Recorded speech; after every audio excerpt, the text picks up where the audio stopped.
Okay. Good morning, welcome everybody for our Operations Committee meeting, 20th of May. If we start with our health and safety, we usually exit out the back doors and out the side doors, leaving out the assembly in the car park. Do we have any apologies? Full muster, that's pretty good. Conflict of interests. Any conflict of interest received? We are being recorded and live stream. Any announced urgent business?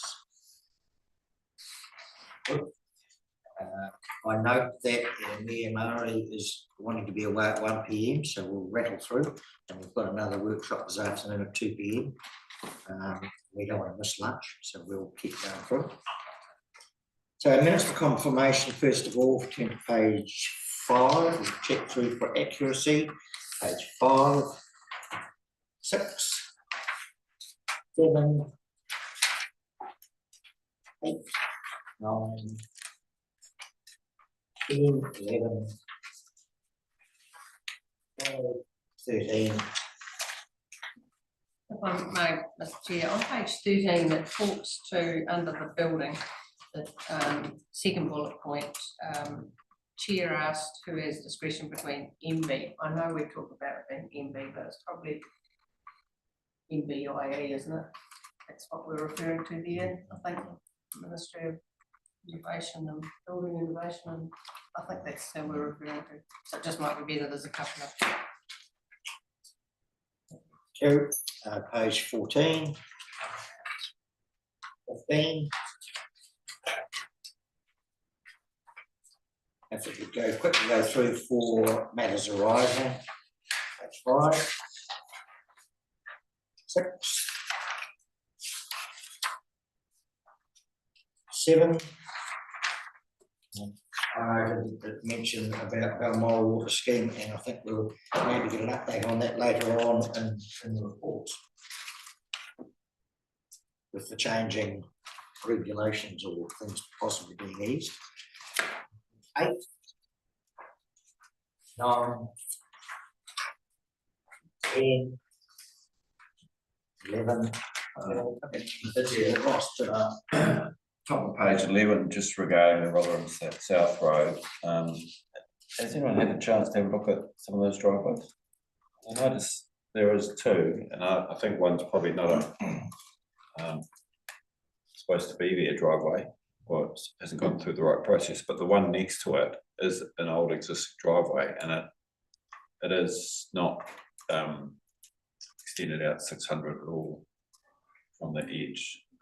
So I guess my concern is that great to have a new road there, but there's potential for edge break on a driveway that's not sealed into it a little bit as per regulations. But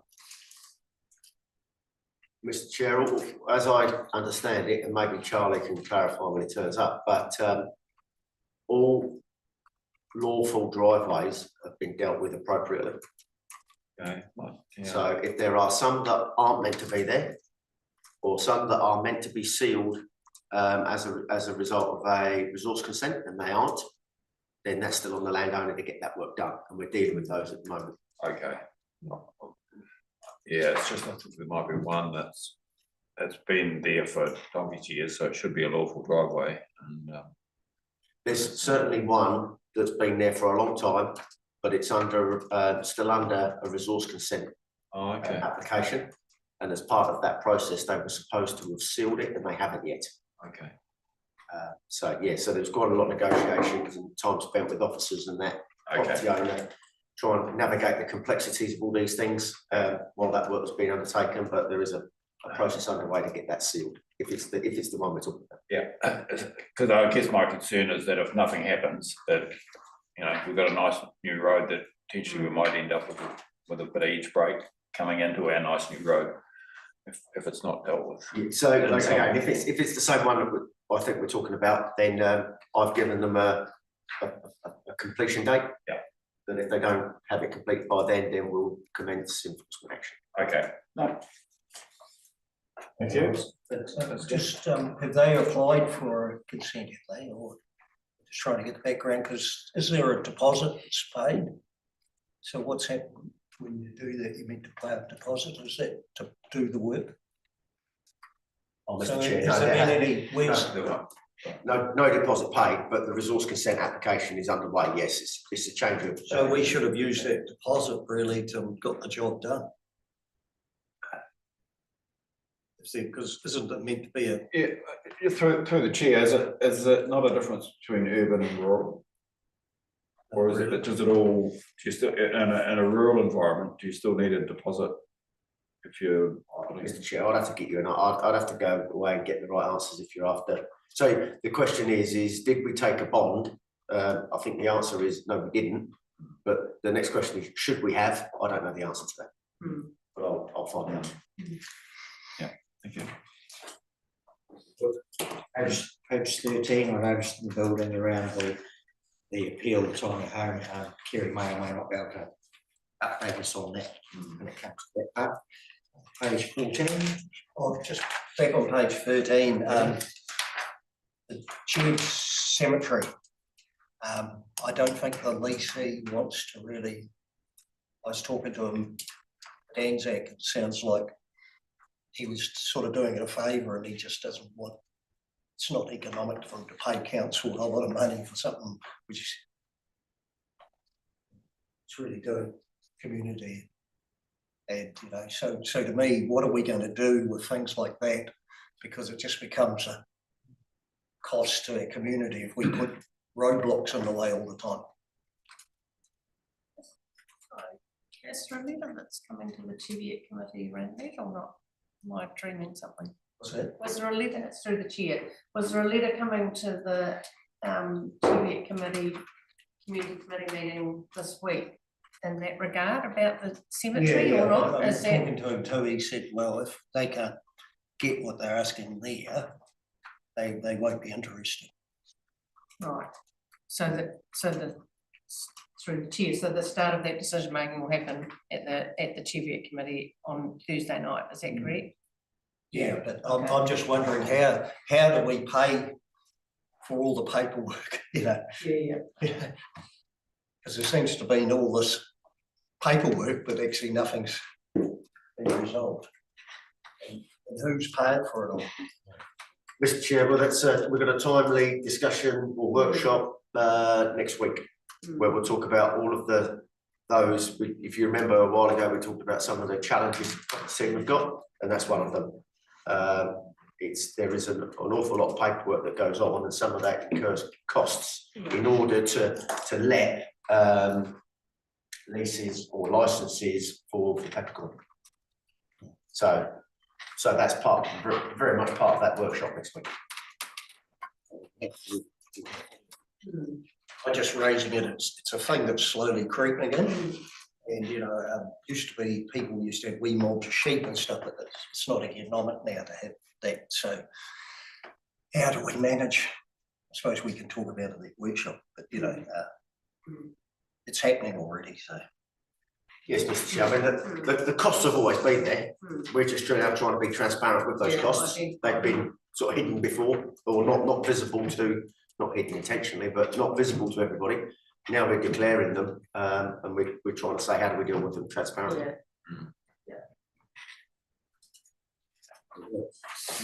Page 14. Sorry, Chair, if I may, I raised it, and Vince will be interested, on page 14, and that came through the Galway ratepayers, and that was about the scope of work for the lawn mowing, grass mowing contract, and that was asked it for that to be forwarded to Catherine Maxwell, so I'm assuming that got done with it. Mr. Chair, I don't know. I'd have to follow up. I would hope so.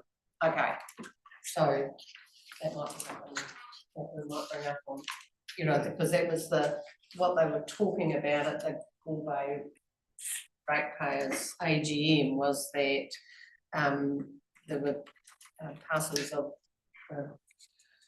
lawn mowing contract that may have been missed and should have been done, and so they want to know what what the specs or the scope of that contract, so that was, so we might remember to ask Catherine if she's got it. Thank you, that's all we need to know. Thank you. Yes. On the Cheviot Courthouse one, I was talking to the person who was interested in it, but his problem was that he couldn't get a price for what the consent would be. Is it 5,000, 10,000, 20,000? No one could give him an answer, so he sort of said he can't. It's costing him 20 something to shift it. It's another 5 or 6 for main power to take some lines down. So he said it's getting up there, and then he said, I can't do the project and I don't know what the costs are, because he said, what's the point of saying yes to something when he said he couldn't get a find out from the council what's the cost of the consent. And, you know, for the community committee will ask the same question. You know, it's all very well to say there that the community committee might help, but they'll want to know what's the cost of the help. And the other question will be, if we demolish it, I suppose we need to get resource consent, do we? And for the community as well. And, you know, just sit there. So who's the consent through, ECAN or us? Us. And they're a district up in the- Kerry. Well, Mr Chair, I'm guessing that the applicant or the potential applicant has gone and had a chat with the planning team, and the planning team has said, have provided some level of information. They wouldn't have just turned around and said, no, I can't give you a number. There must be some complexity in the rules that they're trying to apply, which means that they probably aren't willing just to say a number. I don't know, but if I Because can. it's less than 4 hectares, if it was a 4 hectare piece of land, he could just sit it there. Because it's under 4 hectares, you can't. Yes, get a resource consent. But he's just wanting to know what it's going to cost him for the resource consent. He said it's just that building, he's not connected to power. And then he said he couldn't get an answer from in here of even an estimate. So he sort of pulled the pin on. Mr Chair, if you want to get that person to contact me directly and share with me any correspondence they've had with the planning team, I can follow up. Because I'm surprised that the planning team would just say, no, we can't help you out. Because I'd be really upset. That's not normally how they operate. So Well, that's what his yeah. I was just talking to him yesterday, and that's what he said. Yeah. He couldn't get a It'll be a good resolution. For anyway, Yeah, if they just get to contact me. roadblock somewhere. Alternatively, convince provide you with his contact. sorry. If you provide Dan with the contact details of who's.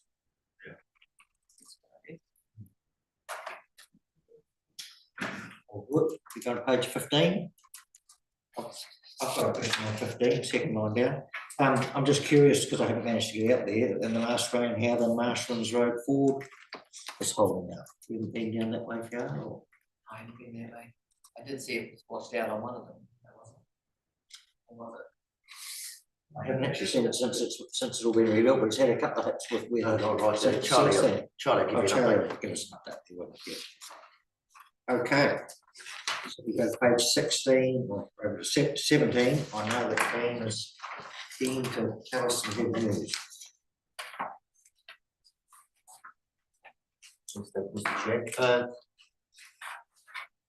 So just as part of my summary, I guess I'll put it at the top because we often question sometimes our compliance to the rigours of some of these government departments, and NZTA is no less than that. But it's certainly very important that we have a very good relationship with them. And in this instance, it's paid dividends yet again, with Charlie being offered an opportunity to bid for some work. And he has done, and he's been successful in that. So he'll be able to give you an update specifically, but it'll give us a good chance to get ahead of the reseal program again, and also push some more money into the real diggers that are currently on the network. So yeah, so I think it's a fantastic effort from him to secure that. And all it does, because council's already paying above and beyond the NZTA funding anyway, there's no impact on council at all, so it's just a neat 500, I think it's 560,000 coming to us. Certainly a big bonus, isn't it? Thanks, Chris. Would that mean we'd be able to fix up the bridge approaches on Sinclair Road, which is the tar seal's completely broken up and Or will that destroyed? application be tagged against projects? Or is it an open It's, well, fund? it's tagged for those two things I talked about, which is pre-reseal repairs, and I don't know if Sinclair Road's on there. I think Charlie mentioned last time he was looking to get it resealed, so it may well be. And like I say, drainage work, and so that drainage work will typically keep the little diggers on the network for longer. Hearing good things about the wheel diggers already. They've been out there 5 minutes, so I think they're on a winner there. Sorry, now I interrupted. No, I just a reminder really, this is the second year that we've been able to apply for, you know, a second tranche. I guess it's some funding through NZTA. Did we do that? Did we get that last year as well? Well, Madam Mayor, this is probably about the 4th year on the trot. We've Yeah, got okay. additional money. Okay, well, and that's kind of what I was wanting to hear, thank you, you know, because it is about the relationship and the ability to, you know, be first in the queue when these offers are available, so I just wanted, these to be acknowledged, so thank you. I think, Madam Mayor, last year, on top of some of the other long-standing stuff that we applied for anyway, we something like 1.4 million. Yeah, okay. So so that relationship is really, Yeah. really key. Yeah. To us. Yeah, that's great, I think that's what I want to be acknowledged more than anything, thank you. So the next thing I talk about there is the water regulator to Marta Arrawai. So you may remember back in February, well, back last year, Hamish and I made some noise with the regulator, particularly around Balmoral. Whatever solution we opted for under the acceptable solutions was unaffordable. So us being the squeaky wheel, they must have taken heed of that because they invited us to a workshop in February this year. And Kirsty and Alex went along and really pushed hard on our point of view around how the acceptable solutions need to be acceptable to everybody, not just to some. And they seem to have taken heed of that because we've just seen the acceptable solutions have come out for consultation, the revised package, and it's looking favourable. So we will make a submission and hopefully we'll get it in for the council for the 27th of May meeting for you to sign off on. But it's looking, it's looking like what we were looking for, which was a paring back on the rigor around that point of entry device that had to be centrally managed from here 24/7. They're actually saying now that PoE device can be of lesser, I won't say lesser quality, but of lesser rigor, lesser standards, but also managed by the homeowner. So we've got something like an audible alarm on it. So it's a far cheaper solution from something like $5,000 down to $1,000. So yeah, certainly looking more affordable. So for us, the Balmoral scheme then, does that mean we're at the start of another piece of work to see if that's an acceptable thing to them, or are they part way through something now, or where is that? I've been working with the Balmoral water scheme now for a while, and we just got to the point where under the existing acceptable solutions, it's just totally unaffordable for them. So we will, once this new revision goes through the process and becomes the actual acceptable standards solutions, we'll work out what options they have, and then we'll go back and talk to them about it. So in the meantime, what we've had to do is implement a permanent bore water notice on that scheme because they don't have protozoa compliance that meets the current acceptable solutions. So that was issued probably a month ago now. We also had a rain event, so we haven't had one for a while, I suppose, but this one was reasonably good. It did give us the opportunity to test out the weir on Stanton Road, and that worked well. So that was pleasing to see. But it did actually cause some issues for us. Probably the largest one of that was the Mendip Bridge on the Mendip Road. actually took out one of the piers, so the road was, it's in the pictures, it was bent and flexed. So there's a piece of work underway to understand, or get WSP currently designing to what that pier is going to look like, and then we'll get that road stood back up again. Do we know if that one, was that pure water, or did we have a willow tree problem or something that, you know, large oils came down? Well, Mr. Chair, yeah, the sheer volume of water and the flow and everything else, and probably all the debris that got dragged along with it was enough to put that under significant pressure. Vince? Oh, yeah, I went up and had a look at it, before this last bit of rain we had the other day. And Warren Beckett, whose works at Mendip, come along, and he said to me, it's actually deteriorating the bridge. It's actually visibly, it's still collapsing. And actually his dogs ran across it and the whole bridge just shook. Look, well, I thought it was only a couple of sheep dogs. So the bridge is pretty unstable. So I just want to raise that because he said he hadn't seen it for a couple of days, and he said it actually looks worse than it was a couple of days earlier. So we had about 15 mils of rain the other night. You know, those rains lift the creek, and the water seems to be running all under that pier. You just about need to shift the river a wee bit to prevent more damage, because the water's just all going right where that pier is. If it wouldn't take much of a digger just to shift the stream. So, you know, instead of worsening the situation. How far away is the solution? WSP working on the design at the moment. I don't know. Charlie may be able to give you a better steer when he turns up. But the bridge is out of action, so no one can. Yeah, so We don't want to lose the whole bridge. You know, get more damage to it.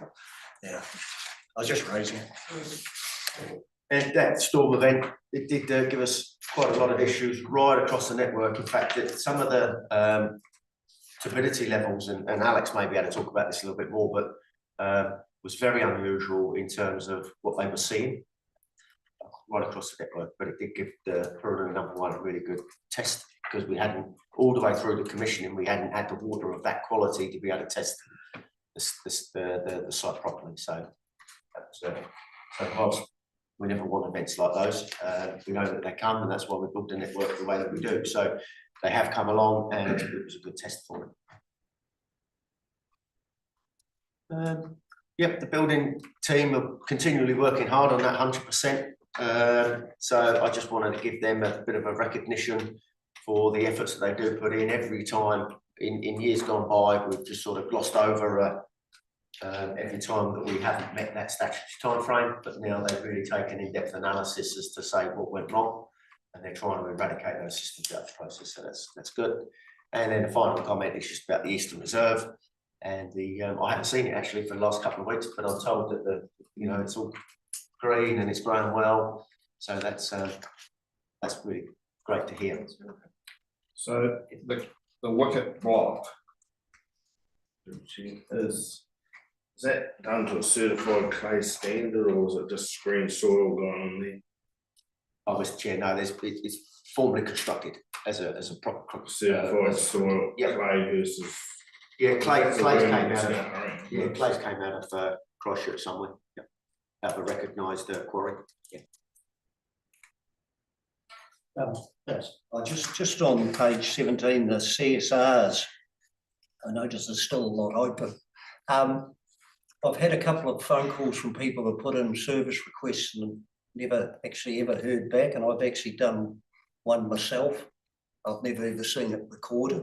I've done it at the front desk, and I'm just wondering how do you handle CSRs, because I know the Brophy's Road one is 2 different people put in service requests, but I've never seen them come through on our service request thing. And it's getting pretty bad, that road, and it's been like it for a long time, and there's a few learner drivers up that road now that live there, and it's I was wondering how do we handle these CSRs? Do we ever go back to the people that put them in?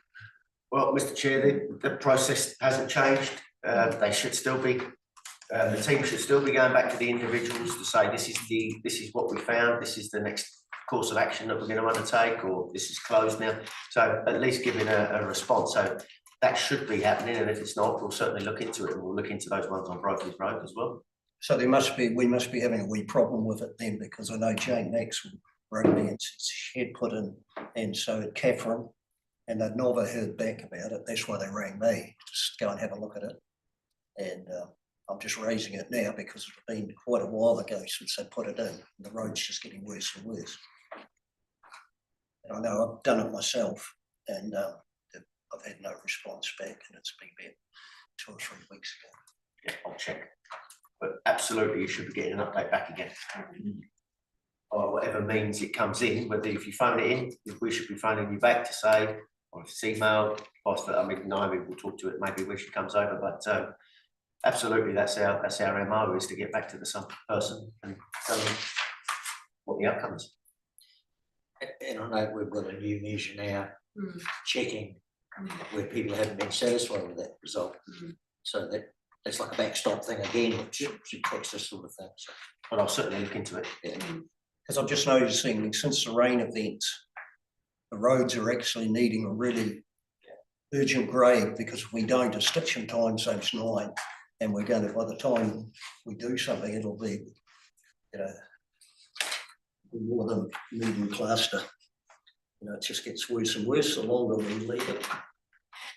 Well, Mr Chair, just in terms of that, we recognise that because it's been so dry for so long, and then this rain came along, it's a really good opportunity to get the graders on the network. We actually got another one up and running. So Charlie will be able to talk to it, but I think that we had 3 out, and if we still don't, then we certainly, that was the intention. It was whether or not the contractor could source it, but Charlie will give us an update on that, but we're very conscious of that. We're trying to deal with it. Actually interesting with this rain event, that around the southboard, it largely wasn't an event. It's surprising, everything behaved very well. The Stanton Road, like, I think a big part of it was it's been dry, like it must have sponged up a lot because we didn't even really get a big lake. But right the way through Leithfield, right through to the outfield, I drove around all over the place, and really we didn't really have too much issue at all. It was this part of the county. Everything was working, so that was good. Yeah, that's right, Mr Chair. I mean, it was heartening for me to come in on that morning. I saw 3 or 4 vehicles, even just up and down Carter's Road, just keeping all of the drainage moving, and you know, they were out non-stop through when the rain started coming, because we know where all the trouble spots are, and it's just, you know, one small piece of vegetation here, one small piece here, eventually it gets to certain choke points through the network, and they're always monitoring those and on top of them. So yeah, we're certainly on top of it this time. So that's me, Mr Chair, and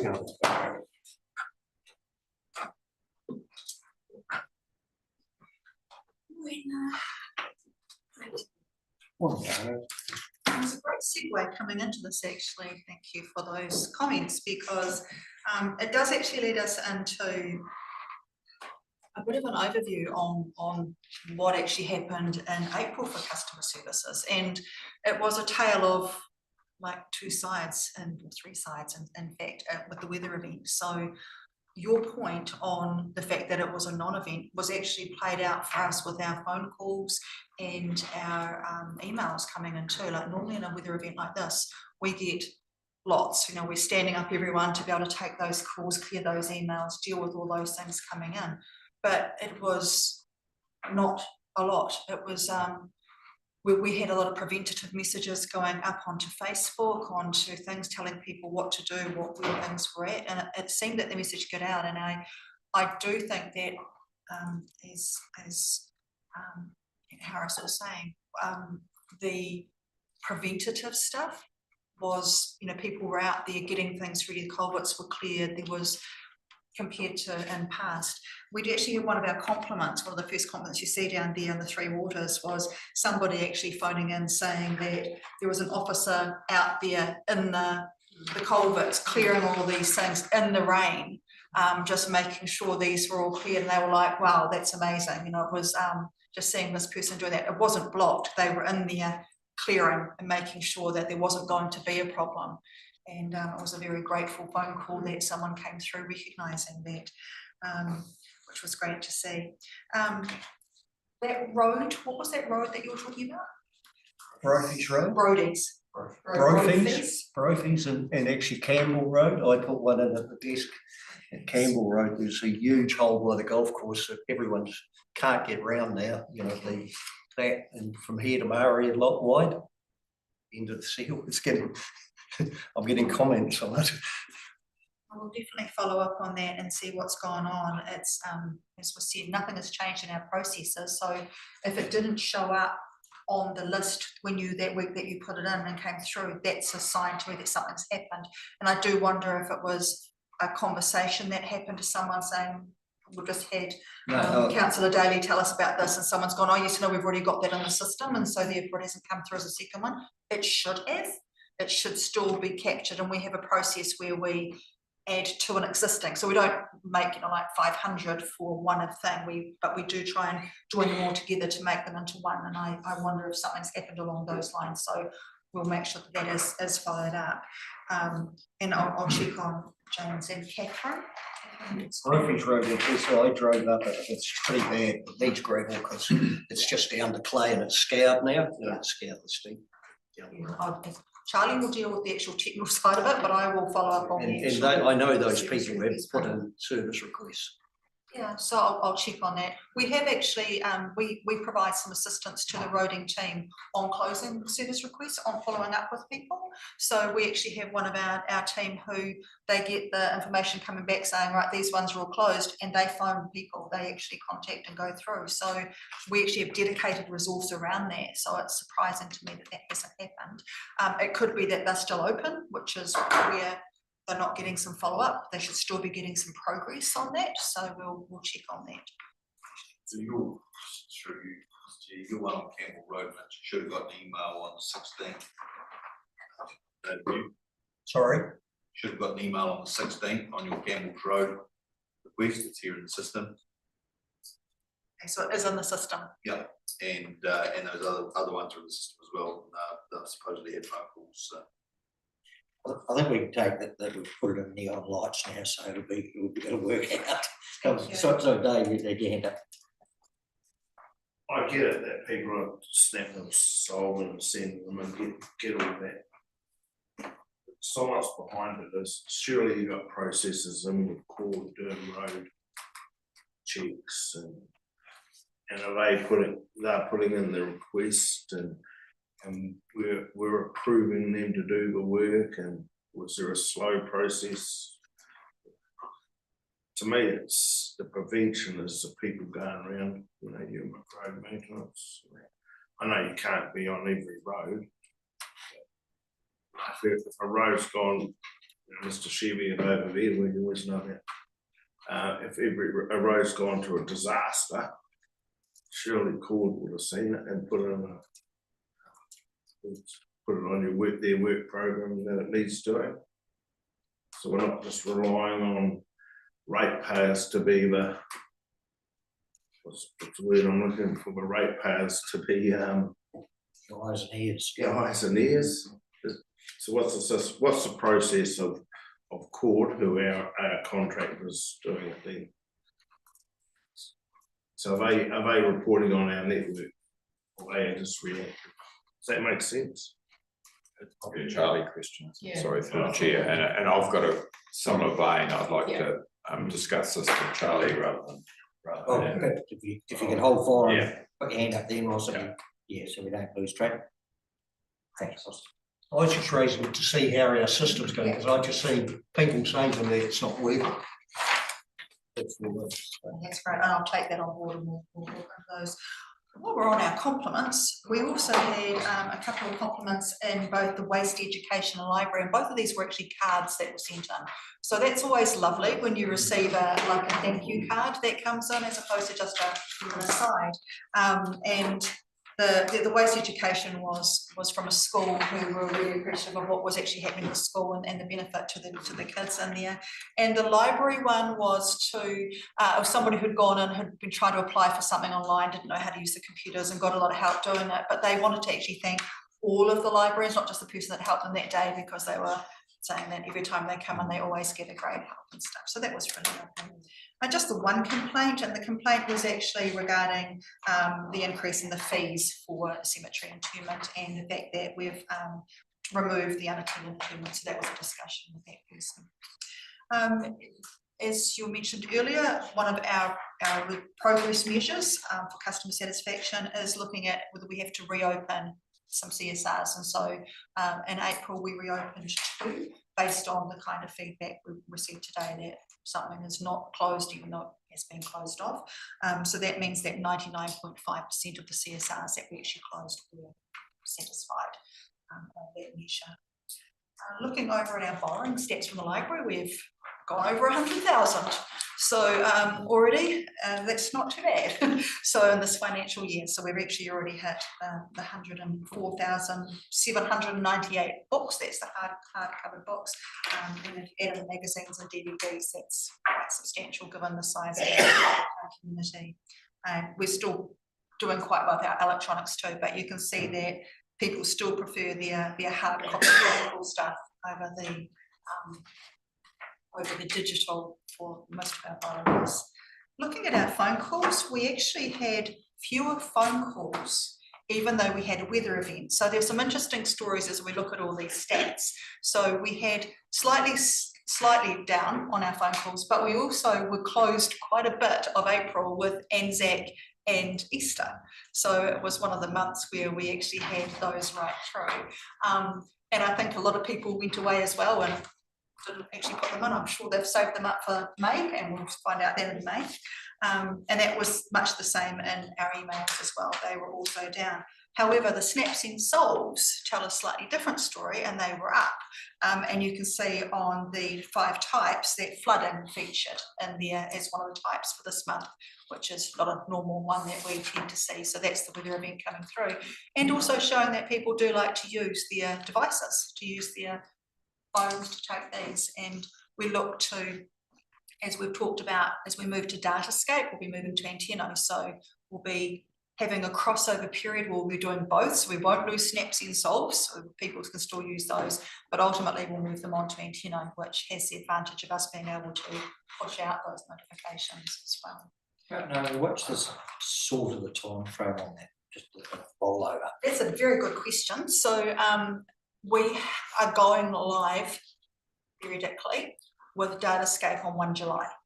So now that's there's a huge project, and that's not my project to talk to. There'll be other people who can talk on that far more than I can.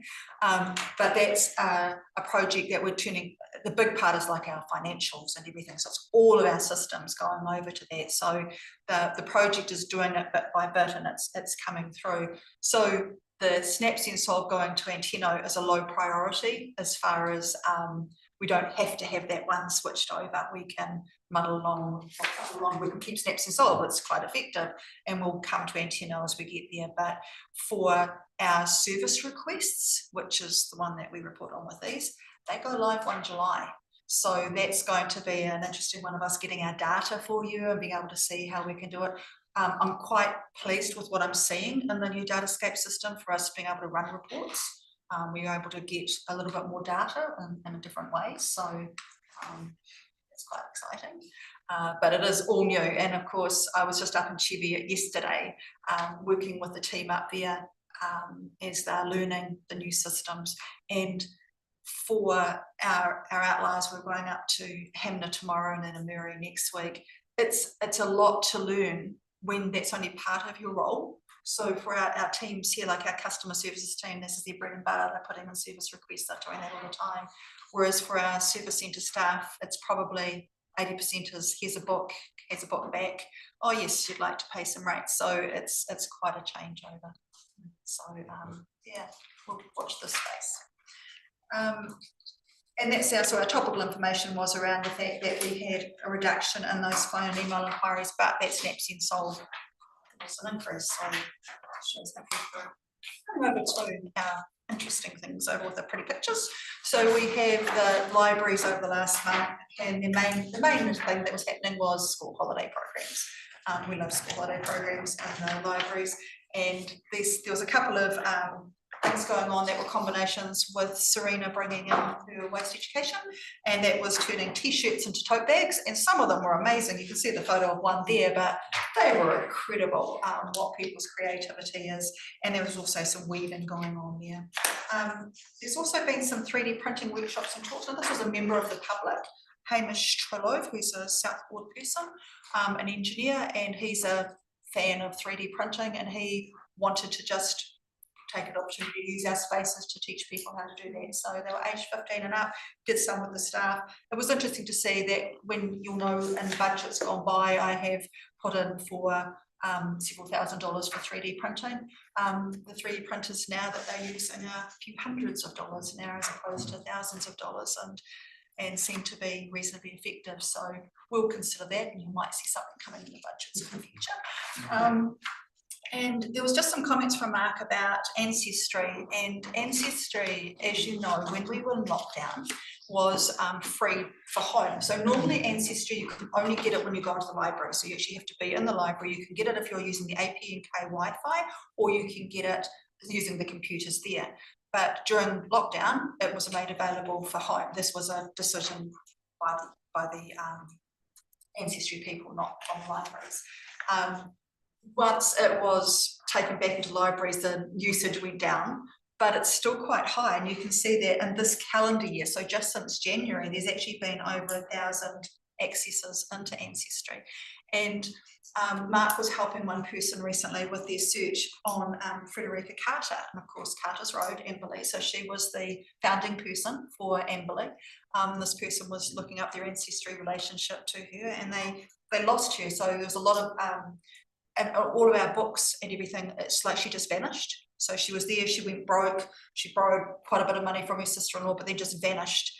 And that's where all the history books are her vanishing. But through Ancestry, they were able to trace her down and to actually going to Melbourne, and found her in Melbourne. And so we're able to actually find a bit more history that's even in the books. So that was kind of interesting. And then there's the last thing on there is the Bugs in the Backyard is down at the library. So if you want to go and see some creepy crawlies, or you've got children or grandchildren who want to see creepy crawlies, there's a lovely display. Have you ever thought of taking some of those exhibits to other libraries? Because, you know, they're quite interesting. And Like the Bugs one? Yeah, absolutely. So the Bugs one is actually done through the museum. So the Canterbury Museum works out a program around the whole of Canterbury, and they do go to other libraries. They tend to be Amberley and Hanmer Springs because of space.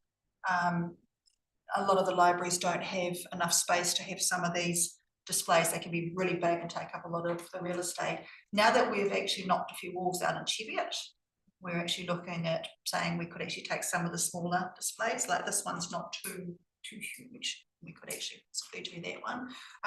Amuri and Harden, it's trickier because it's school space. So we actually use the space within those libraries as opposed to being our libraries and the school use it, it's the other way around. So, but yeah, good point. Thank you very much. You're very welcome. Have a great night. Let's come to our Three Waters on page 24. Good morning, everyone. As usual, I'll speak to the Three Waters part of the dashboard. So starting off with the graphs, there's nothing really unusual to report. These things in April seem to have settled down as the weather has, and our demand across the water and the wastewater network stabilised. That's not to say that we didn't receive a lot of rainfall towards the end of the month, but I guess the outcomes of that will be further described in the next month's report. Just moving on to page number 28. Tamata ROI have released much anticipated acceptable solutions consultation. So this is a standard which considers mixed use rural supplies, self-supplied buildings and small, medium network supplies. And to simplify, it's basically a standard which sets a scene for for treatment not to be done in a centralised fashion as we currently do, but I guess prescribing how it could be done at the end user's property. So we are we're reviewing the standard currently and we'll be preparing a submission to the standard over the next few weeks. In terms of resourcing, over the past couple of months, we've been a bit short on the ground, but we have, however, successfully backfilled one of the roles with actually a new team member starting with us this Monday. Across the network, 8 customers experienced a complete loss of water. 7 of those were in restricted schemes, mainly due to water leaks and blocked screens, so no block marks this time. And one an on-demand scheme, which was a main pipeline failure. Our water meter readings, 6 water outages in total, which affected 128 connections across the district. So 3 in each, and mainly caused by things like new connections and repairs. We've completed the water meter readings across the district, as well as during the water meter reading, we always get a handful of readings which are slightly incorrect, or a meter may have failed. So usually we've got a period of about 2 weeks when we do a bit of tidy up and rereading. So that has all been completed now, and essentially the data is ready for the rates release. And last month we restarted our point of spoke maintenance program, so we should see some of the numbers start to ramp up there again. Alex, this just prompted me. The meter readings, presumably that includes the mains and things. And I know it's come up the last couple of meetings. I think the South Walker meter reading at the Amblin domain, there's something that's not right there, or just like have we checking on it. Suddenly there's a big boost. Is it full of Paul, or is it what? Or is it maybe it's got the reading, but just not the check. Sure, Mr. Chair. We have already dispatched a tech out there who's just gone to have a look at, I guess, what is supplied from that meter, and just do a bit of a workout. So once we've completed that, we'll have a look and see what to do.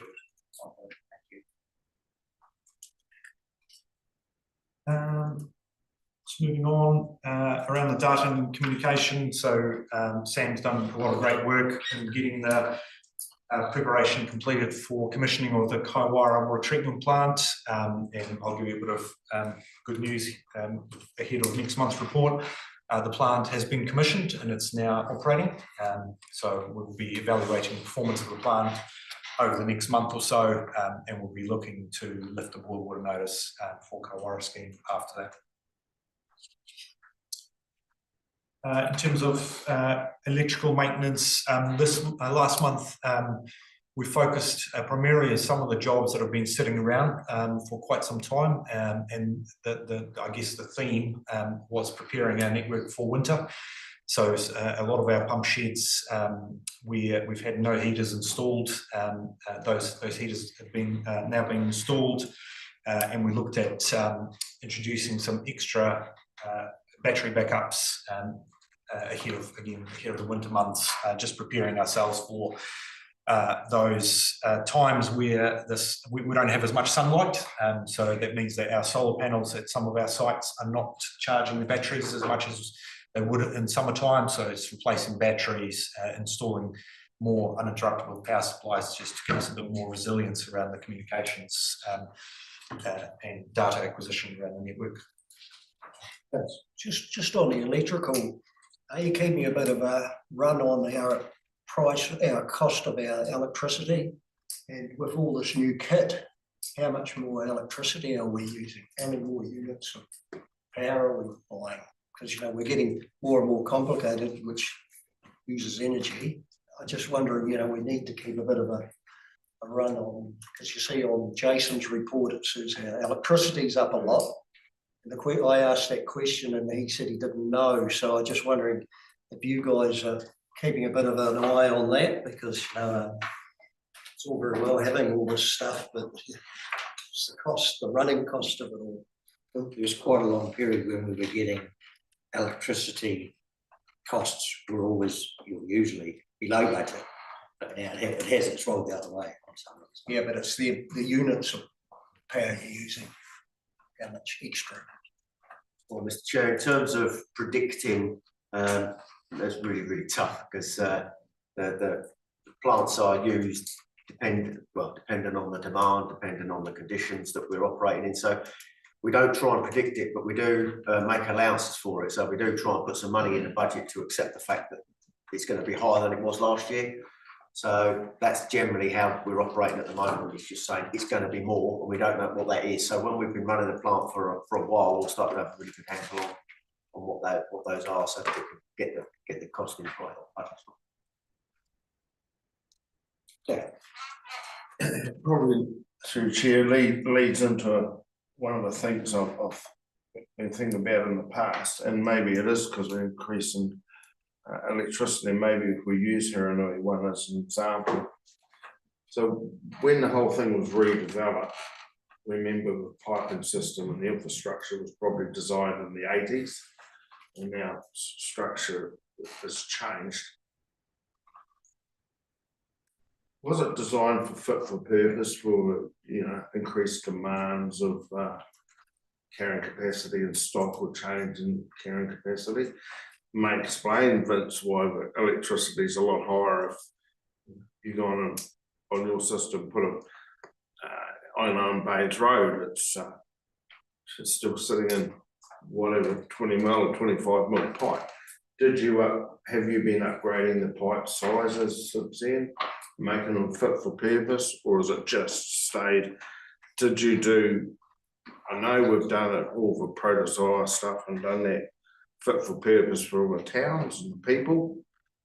But have we made it fit for purpose for the stock by delivering enough water? Did we do an upgrade?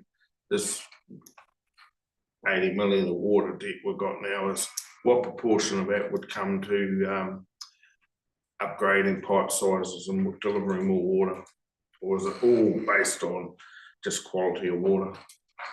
Yeah, through you, Mr. Chair.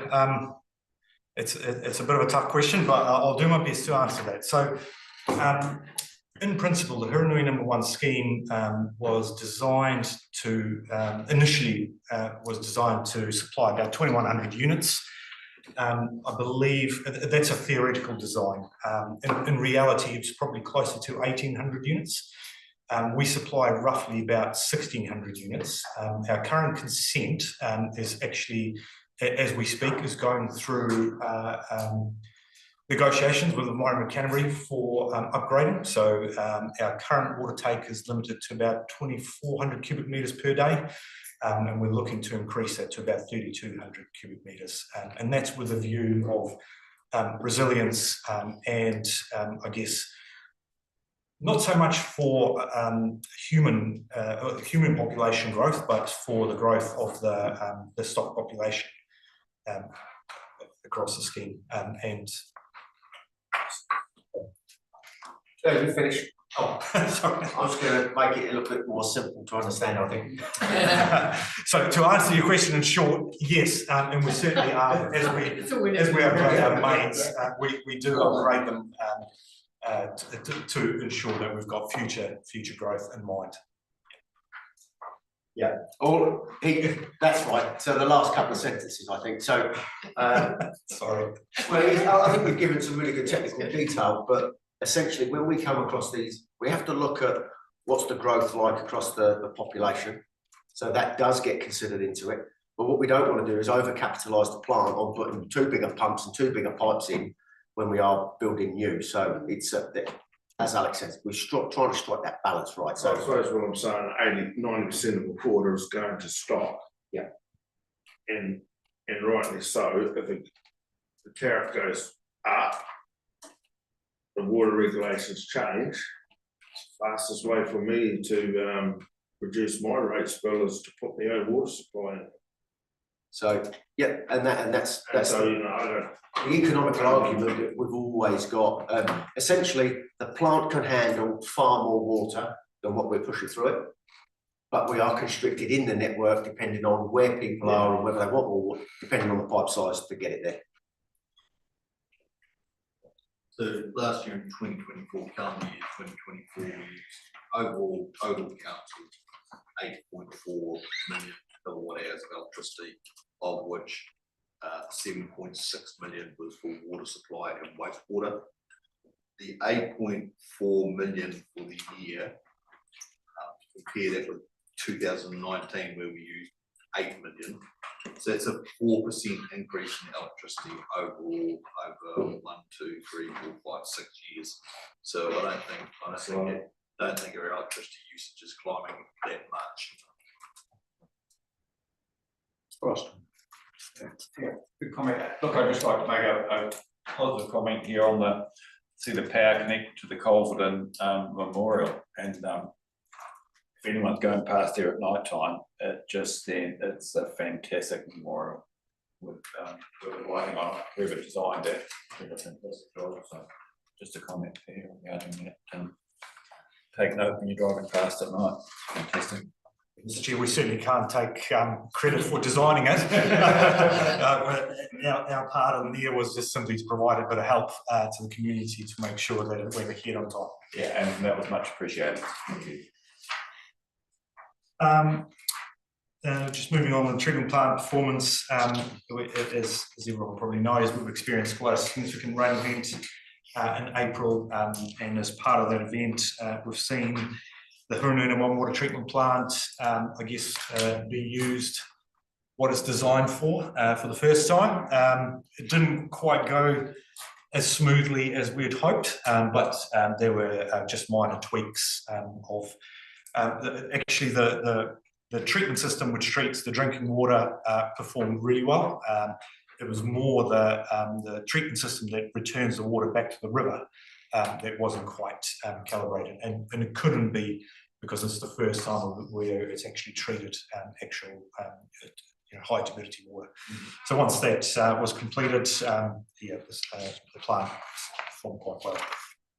Could you just expand the colour on what's happening there and how we're managing that? Yeah, sure. So it's probably a comment that you might see through our Clients Risk Committee report, which touches on our performance measures. We have seen quite an increase in complaints around Amberley, around water aesthetics, and as we found out, the two bores, the two new extra bores at Kauai, the aesthetics of that water is not great. And as those bores have been largely utilised during summer months, it has, I guess, made the water quality within that Amberley Township not as good as it would have been if it was purely supplied from Racecourse. So what we're doing currently, as the demand has decreased, we're trying to maximise the amount of more aesthetically pleasing water being supplied into town. So what we've done is we put the Kauai plant essentially onto wet storage. So the plant is ready to go if it needs to be going, but it's currently not being used. So we're importing water from Leafield Beach into the Kauai, and then moving that water and mixing it with the Racecourse water to supply the township. So presumably we have to give it a flush now and then to stop the pond levels building up in the reservoir or whatever. But does this put any more pressure on it? I think we had plans of a turbidity plant down there, or yes, further stage. Yeah, Mr. Chair, we do have currently a plan installing a softening and potentially an iron treatment plant, and that has been moved into year 2 of the LTP. I believe so what we're doing right at the moment is we are putting all our bores through a variety of different conditions that they are expected to run, and we're sampling the water, putting it through the lab, and making sure that we understand exactly what that water is like. So when that plant is built, it's built for purpose rather than just building a standard plant. Yeah, sorry, through the chair, yeah, just so following on from that, presumably there is kit available for doing what needs to be done there. You know, we won't be the first ones issue with hard water or so. What I'm getting to, yeah, is there an off the shelf something that can? I mean, I'm not sure with the process of how you soften it or scrub it or whatever, but yeah, is there something that we've put a lot of money into these boards, and it's like we've got to use these things when we need to, and it needs to be good product coming out the other end. So you say year 2, 2 years time, or is it a year's time? That's starting in July. In July, okay. So it's this next financial year. So it's really, I guess what I'm saying is we're not needing to reinvent the wheel here, because there must be something available that can do the job efficiently and effectively. Yeah, yeah, Mr. Chair, there are certainly off-the-shelf solutions available. So making the water or softening the water can have some negative effects on the supply and on the water quality, and mainly it can cause the water to be a bit more corrosive. So we just got to be really careful about the design of the plant to make sure that we don't fix one problem and create another one. Yeah. So there's specific science behind it, and we'll let the designers analyse the water, look at the variety of water quality, and then provide us some good information in terms of how the plant needs to be built and what it is. Yeah. Sorry, just finishing off there. So what do we know if it's is it $1 million fix, or is it a $500,000 fix, or is it? Do we know? Is there any rough figures for this? Yeah, Mr. Chair, it's not something that I wouldn't I know off the top of my head. Okay. Thank you. Okay. All good. Again, not an engineering expert or a water expert, but if we're talking about, are we talking about iron in the Kaiwai bore has been a problem? Is it iron, or is it? If iron is a problem, I did in the Wairarapa have 50 litre a second bore, 13.5 parts per mil of iron, and we got it down to, I don't know what it was, 1, 2. Bottom line is we would have toilets that were totally brown, and they would stay completely white. We had no blockages of pipes because of the iron, and we softened it, and it was quite a reasonably simple. Previously, that we had people wanting to put in hundreds of thousands of dollars of kit to take the iron out, and it was aerating it through just pipes, and our pivots were absolutely clean, designed by a guy that just lives on the north end of Waiha, Amberley.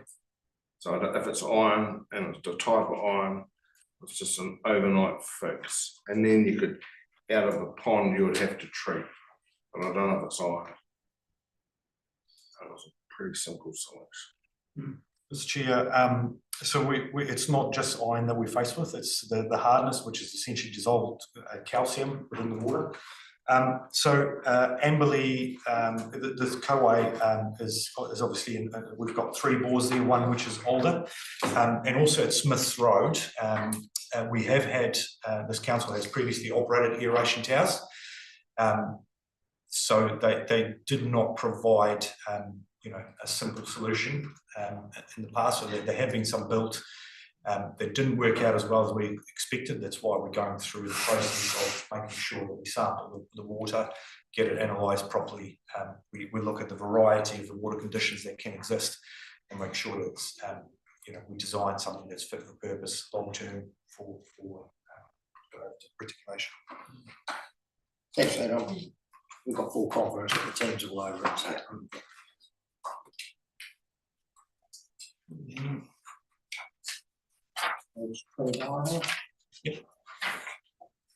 So moving on, We've seen Taumata ROI have stepped up, I guess, their auditing, or not quite auditing, but I guess looking over water safety plans. So they have indicated that they're reviewing Blythe and Wairoa water safety plans on top of Cheviot that I mentioned in the previous month's report. Around compliance, there's nothing really unusual, apart from the technical non-compliance at Kauai, everything's running as we expected to. Moving on to wastewater, unless there's any questions. Quite a bit of preventative maintenance happening in wastewater, both at our wastewater treatment plants as well as the reticulation. So we've got quite a few sucker trucks operating around the district at the moment, and they are just cleaning the network, getting it ready again for the winter months. I don't think you're in the room at the time we discussed it, but quite a compliment to you and your team in the South Ward when we had flooding all around us. It was almost a non-event in the South Ward, but you had guys out there, gutters, preparing everything, and I had quite a drive all over. There was nothing out of place at all, so your team did a great job. Yeah, thank you, Mr. Chair. I'll touch a bit more on the stormwater side of things a bit further in the report. Around the wastewater, during the event, I'll cover it in more detail in the next month's report, but as you mentioned, we saw very little problems around the network.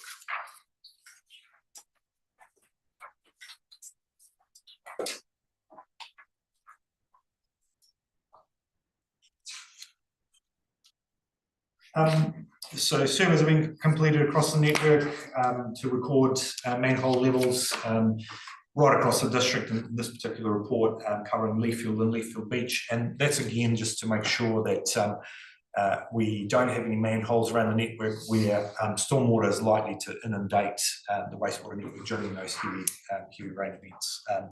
And the data is being used to improve our model, just to make us 100% clear on how the network is likely to operate in a variety of different conditions. Work's completed in the Amberley Swamp, in the Eastern Drain, and I believe during the rain events, it operated reasonably well with only a little tiny bit of water going over the weir.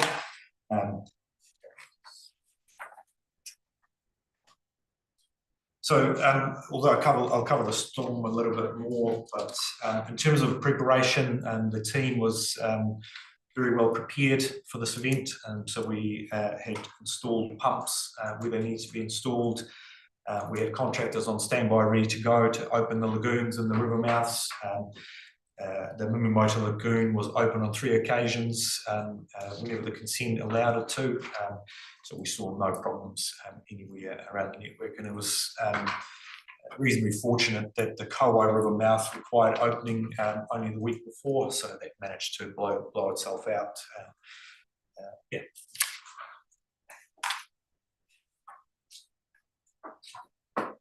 Yeah, there's been quite a bit of maintenance done in the stormwater network. Right across the district again, we try to not focus on a single area and try to work all around the place. So there's a few details there in the report, but essentially some work was completed in Harden. There's quite a long stretch of drain has been cleared, and quite a bit of work done in Leafield Beach and Leafield townships. I'll take any questions.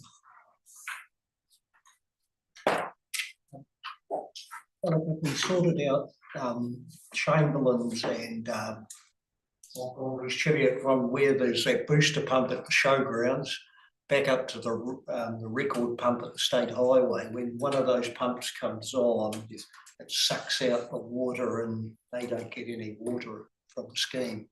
Has that been sorted? Yeah, Mr. Chair, it's a complicated issue. I'm just trying to calm down. How much detail do I need to provide you? I'm just asking, has it been sorted? Because I would say this close to Smoko, not too much. The short answer is not yet. But I have to make a comment that I'm not so sure that the issue at that one particular property is actually a council issue. So that's a very, very short answer to that question. Yeah, we just need to make sure we get it right, because I know people Yeah. getting pretty annoyed about not having. Yep. Yeah, I have been in touch with the customer extensively throughout the summer periods, and some of the testing that we carried out did not convince me that the issue is on the council side of things. There's quite a very long length of pipe between the council demarcation point and the customer's tank, and I guess the testing that we've completed has showed that when the council flow control device is removed, the customer receives correct allocation of water and more than enough. But when that device is installed, then the customer doesn't receive enough water, which leads me to indicate that it's potentially either a water leak on the private pipe, or maybe there's some troughs connected to that pipe between essentially our supply point and the supply tank. Yeah.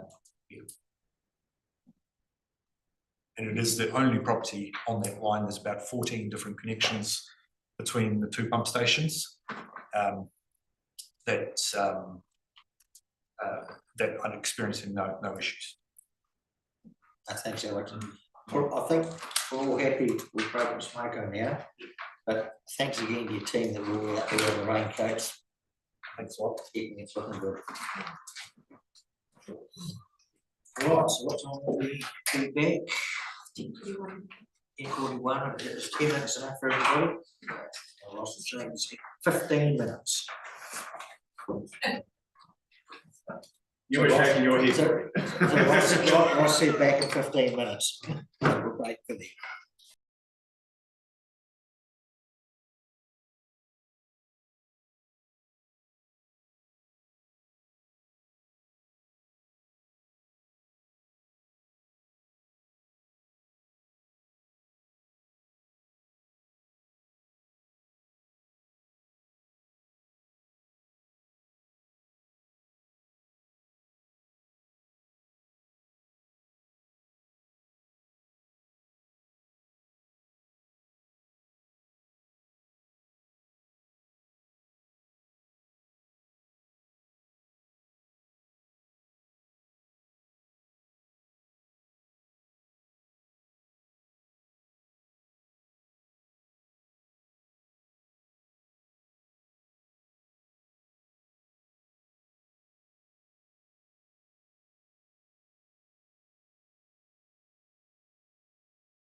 Okay, welcome back, everybody. We can go to page 32 and ask Charlie to go through his rating report, please. Sure. So as you can see, we're tracking through the rest of the available finances allocated in the budgets on planner. A couple of notable things have happened across this month. The rehabilitation wasn't claimed as expected due to the severe rain event that put pressure on the contractor to get that claim in. So that claim will be put through at the end of this month, so in the May claim. And there's a typo on the metalling budget allocation there. This is the budget of 130k. But other than that, everything else is tracking well to balance out the rest of the year. The drainage maintenance money is kicked off with the wheelie diggers being out and about on the network now. So that will chew through the remainder of that budget before the end of the financial year. And the minor events money will have some allocations against it after the rain, as well as the bridges and structures money have a little bit more of an allocation against it at the end of this month. Most of the work that was carried out across April was the remainder of the roadside mowing, the network spraying, and the remainder of the pre-reasing repairs and any other isolated pavement repairs that appeared. Over the month of April, we received 87 CSRs and closed out 61. So a large spike of CSRs at the end of the month. The weather event started on the 30th, but still, like every month, unsealed road potholes corrugations was the most frequently appearing one, with 11 instances across the month. Ross, sorry. Just a question regarding the LMP role, I guess, in the job they do, and it's sort of following on from Dave's question earlier, which we stopped him, so we can discuss it now. Because I have I guess a concern that I see them driving around doing their job, and I just really want to know from you what their job is, and are they, do they, if they see something, will they put in a request, or I just need to get my head around how that works. And I'd like to have, you to tell me that first, and then I've got some comments. Sure. So through the chair, we have, so the LMP, the Light Maintenance Patrol, their role is to find and fix. That is their Okay, find and fix. That is their predominant role, as well as responding to emergency events or reactive maintenance requests like CSRs and any other requests that get put forward to them. So the nature of their role is that they will drive down a road. They will see something that they can fix, like an edge marker post, a pothole, a sign that needs cleaning or reattaching a post that needs replacing, and then create a RAM dispatch for that work, carry out the work, and then move on. Or if it's something that they can't carry out, to load a RAM dispatch for that to be programmed in the future. So that is essentially the nature of their role. Yeah, because I think everyone else probably is aware of the situation we had on the inland road, which was about a kilometre past the Wellsbeck Saddle. I put in a CSR 2 months ago now, and I'm actually aware that the water running over the road actually was like it for several months before I put a CSR in. And it's like, these guys are driving the road fortnightly, or it depends on the route of their patrol set. Yeah, so possibly inland road, they might be. Yeah, I mean, every 4 to 6 weeks. So it sort of concerns me that it wasn't picked up by them. And I am, just because I happen to be going to Kaikoura, I thought, oh, gee, that needs to be dealt with, or it's going to be a comment on the CSR that it's going to turn into a major. And I was reassured by this, I did get a phone call back. Yeah, it'll be in the program for next week. And I thought, that's great. System works. I can sleep at night. Job done. And then went back there before this big rain. Had to go to Kaikoura, and it still wasn't done. I thought, this is going to be a major, you know, under $1,000 to fix. It's going to be in the tens. And blow me down that rain, and it's we've already lost half the road now. So everybody sees that in our community that drives that road. And they just go, and they shake their heads and they go, oh, council contractors. And it's sort of stuff like that in my business world, it's easy to fix. Because the process is there, I can make a decision and it happens. And I just wonder where does it go wrong in something that's simple like that? There's been plenty of time to identify it, to get the job done, simple job. If Court couldn't do it, they could get Mount Lofted contractors just down the road. They can have it done in no time. I'm so pleased you brought that up. Because it's the system didn't work in this situation, and we talk about trying to save money. It's our hard-earned ratepayers' money, and everybody sees it that goes past, and it's like, how can we be better at this? The contractor, the whole process, when something like that is small and you can see it's going to be major, it goes top of the list and it gets done. Because that's how we can save money. I see Charlie's busting with an answer. So I'll let you answer, but that's the issue, and that's how we get a bad rep from our ratepayers as well. So it's all yours. So, I mean, through the chair, on the back of that sentiment, it was never ever going to be $1,000 fix. We don't get anything done for $1,000. I mean, at the very least, it would have been $4,500 for our maintenance contractors to head up there and do some swale clearing for at least a day. That work was actually given to Mount Lyford Contracting because the maintenance contractor failed to program it with the rock fence that has rock sitting in it. So the whole point of that was we were looking to save some money by having Mount Lyford be shown how to detension and tension the rock fence, local contractor, someone who's there and available. And then we were going to use that rock to install in the bed of that drain so that it prevents future scouring. So that work was actually given to Mount Lyford Contracting. They failed to do it. And then Mount Lyford Contracting went to a maintenance contractor and said, well, the council are trying to give us work directly, but we like it when it comes from you. So there was a few politics there by engaging the local contractors that we ended up becoming embroiled with. So it became quite a challenging scenario to work with. So should we have gone through Court to Mount Lyford? Well, no, because we can employ other contractors directly on the network. But what's happened is Court, as our maintenance contractor, have subbed out work to a number of subcontractors.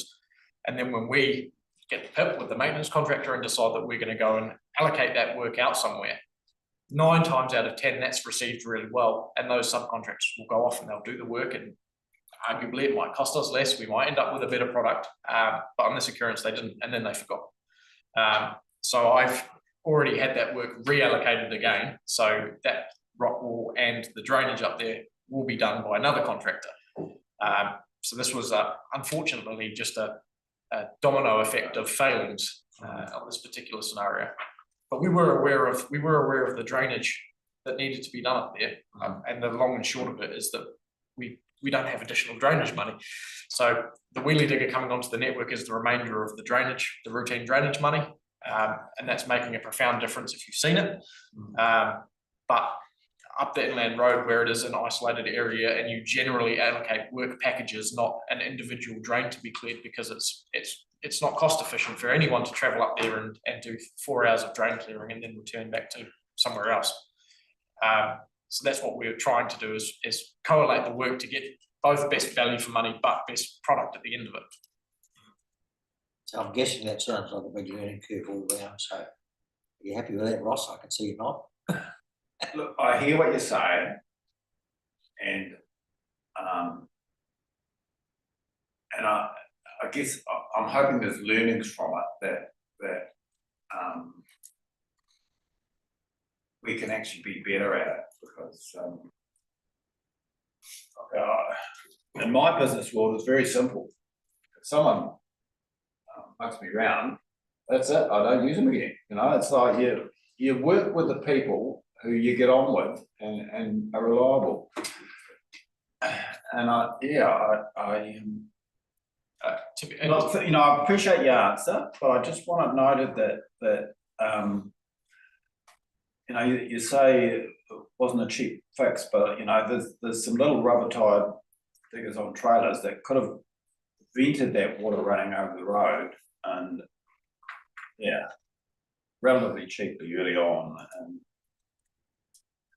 just be nice to know that the learnings from this, that we can actually see that this, because there'll be lots of issues like this all over the place, that we can, if it needs to be done early, that we can action it. And the politics of contractors, if they're causing us problem, we don't, we pay the bill, so we have the say. We're not dictated to by. Absolutely, and through the chair, I'm more than happy to throw work around and to push and pull wherever we need to, and I have done exactly that over the last 18 months. I'm sure you have it. Yeah. But I mean, the hard line comes to as well is there is no money left in that budget to do any drainage works. I mean, we had the wheelie digger program, which is a large chunk of that, and outside of that, the routine drainage maintenance money for this financial year was exhausted by February. Okay. No, thank you. I get it using other contractors as well. I get it, but I don't probably want, if I'm working with my preferred contractor, because you've said that your preferred contractor, you got the that you don't want to rattle them too much because you've got to have a relationship. And now I'm being told by mates that have come through on the bikes through the Molesworth lots must be up there with a shitload of gear, and so again, that's not the preferred contractor. So question is, these extra jobs and extra contractors coming in, are they doing them at the same rates that what their contractors doing the rates at? Through the chair, no, they're generally doing them substantially cheaper than the maintenance contractor rate, generally. So I would have thought the original contractors have got it because they've gone on a long-term basis on a lower rate, and usually that's the argument that the other ones use is they don't get the rate, they don't get the digger rate that your preferred contractor would get. Mr. Chair, it's making me slightly uncomfortable talking about rates and contractor rates and maintenance rates and all of that. I think we probably either need to go to PE and have a discussion or refrain from that sort of that topic. I feel we've probably given this one a fair hearing anyway. I'll probably move on. Thank you. So going into the remainder of the routine drainage works, culverts cleared by hand was 7, and the culverts and sumps around all of the townships as usual. A couple of highlighted areas in Hammer Springs that weren't being sucked out, and so we've refined where the privately owned assets sit in the maintenance schedule. One up Acheron Heights, in fact 2 up Acheron Heights and 1 up Oregon Heights as well. And to feature on next month, the wheelie digger that started at the end of last month has been traversing the southern end of the network. This was originally awarded to 2 contractors. The second contractor is yet to get on the network, so the first contractor has employed a second wheelie digger. So we've got 2 of JR Civils wheelie diggers on the network at the moment. The second one is heading straight to Kawara Road to make a start on Kawara Road before it carries on with the remainder of the drainage works in the northern zone. Joe, can you just expand on that a wee bit? We're just getting it up for a good usable. Mr. Chair, yes. I guess what I'm happy to hear is that you've obviously jumped on that issue fairly quickly and something's happening, which is good. After a discussion with Dan, I basically instructed the wheelie digger crew to get a second one up to Kawara Road to start fixing the scours, the drainage issues, and get it into a position that they can employ a small grader to get some shape on it. And then there's some material owned by one of the farmers up there, so we'll get some material put on it, and then we'll talk about the expectations on that road moving forwards. That's good. Can I just be clear, sorry, Chair, is that the previously maintained portion of Kaiwara Road that we're talking about? So, but there will be a future discussion around whether that will continue to be unmaintained or become part of the network. Is that what I'm hearing? I think the road is already part of the network, and I think there's some history to Kaiwara Road that lent itself to the road being unmaintained for a number of years. So we're going to go in and bring it back up to the traditional standard, and then there'll be a decision made around what the levels of service and expectations are on that section between St Leonard's and Eggleston. Okay, thank you. I just want to be clear in my mind what portion we're talking about. Thank you. So the seal pavement maintenance section, finishing up all the pre-reseal repairs. A number of these pre-reseal repairs have failed. Stabilisations that were done late in the season. This was Rotherham Road North and Leader Road. So this is where the contractor has either delayed the first coat seal, or it's been too cold, or there's been some other thing happen that has meant that a couple of patches have failed. So these will be monitored and repaired by the contractor at their cost over the next few months, and will be re-stabilised coming into next construction season. Dig-out works were completed on Rotherham Road North. There's one more section on Rotherham Road North that needs to be looked at. It's the heavily flushed section that we've had a couple of people comment about. I'm sure that we're all aware of it. So that one's one of the first off the rank in the next financial year under the new construction season. And we ended up using some plastic mesh, some geogrid, just to enhance some strength on some of these layers. It's not something that we do as a matter of course, but where there is some subgrade issues, we have the provision to lay another mesh type substance. Yeah, sorry. Differentiate with you were hiding it. Yeah, just I see on page 33, Charlie, that level 2.5K of reseal unable to be completed for the season. And now we're aware that cold, wet. So we've been doing roads for years. Do we need to start earlier? You know, we've got X amount to do. Start earlier. You're always playing with the weather, and to be honest, I know some summers, no matter how early you start, you're a wet summer and you're chasing your tail and you'll never get it done. But it's a matter of other contractors geared up enough to when the weather's good, they can hit the earth, or because I know other times they have pulled in other contractors to do certain stretches of the road, and that's worked well. They can get through twice the amount in the time. So are we confident that the contractor can scale up when he needs to, or pull in more? I'm aware that they did have a lot of kit tied up at Rotherham South for quite some time. Through the chair, yeah, they did scale up. They employed advanced excavating, which was a first for our district. Advanced excavating usually do state highway stabilisation, so they're a pretty handy crew. The reason for the tail end was that at the end of the season there was still quite a lot of pre-reseal repairs to do, and the weather was not really favourable to doing some of those repairs, as well as the detour on Rotherham Road South. So Isolated Hills Road was the only road that missed the boat, because we didn't want to do the pre-reseal repairs while it was being used as a detour route. So what we tried to do was we tried to get some second coats, so some easier quick seals in late in the season, and it just didn't meet the time frame to get them designed accordingly. So I mean, there was a couple of repairs that we had to do on Cheviot Heights, on these roads that were meant to be quick and easy. So we just ran out of time essentially. So no matter how much the contractor scaled up on this particular scenario, it was just too late in the season, and we were trying to manage Rotherham Road South with delivering the remainder of the program. But this has actually stirred some really good conversations around the order of the seals. So rather than trying to pluck out second coat seals late in the season, we're going to go ahead and do them first to keep the Isaacs crew busy, whilst we try and get ahead with pre-reseal repairs. So it's basically backwards from what we've been doing for the last 5 years. We're gonna go out and do the quick wins, get Isaacs humming through all of the stuff that they can do, and they can just go and see one after another whilst we start the pre-rehearsal repairs, and then with the aim to get in front of them as opposed to constantly being back to back with them. Thank you.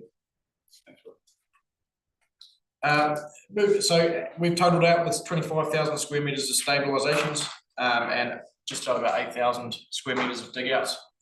Again, the indicative quantities for how many meters of stabilisation we do is 15,000. So we're again another 10,000 square meters over and above what was in the contract was first let, and about 7,000 squares extra of dig-outs. So these were the big failures like Glenmark Drive and Long Plantation.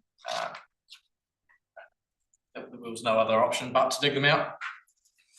The unsealed pavement maintenance section, we've had obviously quite a lot of rain, which means quite a lot of corrugations, quite a lot of potholes in the unsealed network. But it also means that the graders are able to get out and do a slightly heavier grade. So we're working through the backlog of roads created by the rain event. Just asking about one of those, the Blythe Road, is it somewhere in the plan? The north grader is up in, just finishing up Sisters Road, heading through Cheviot, Campbell, and down to Blythe.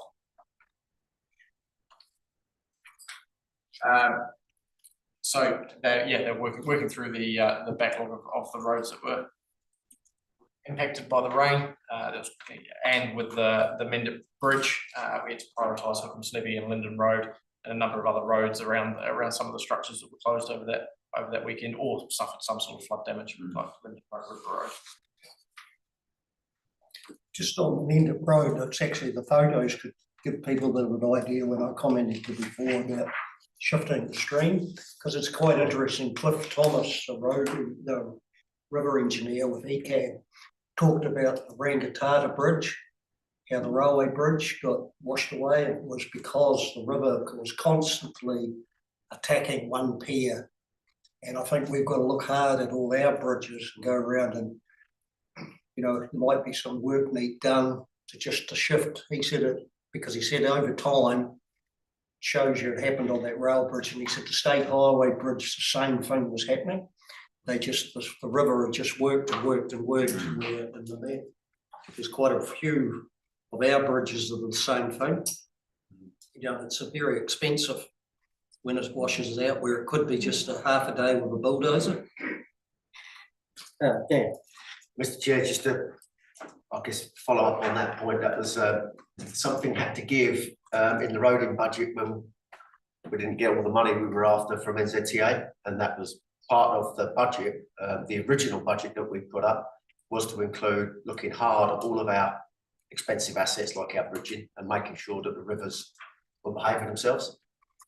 But yeah, that's one of the things that we just don't have that budget to look into any great detail. We do what we can, but it's going to become a problem which we can't afford not to look at, because look, how much work would we have done with the repairs it's going to cost on that bridge?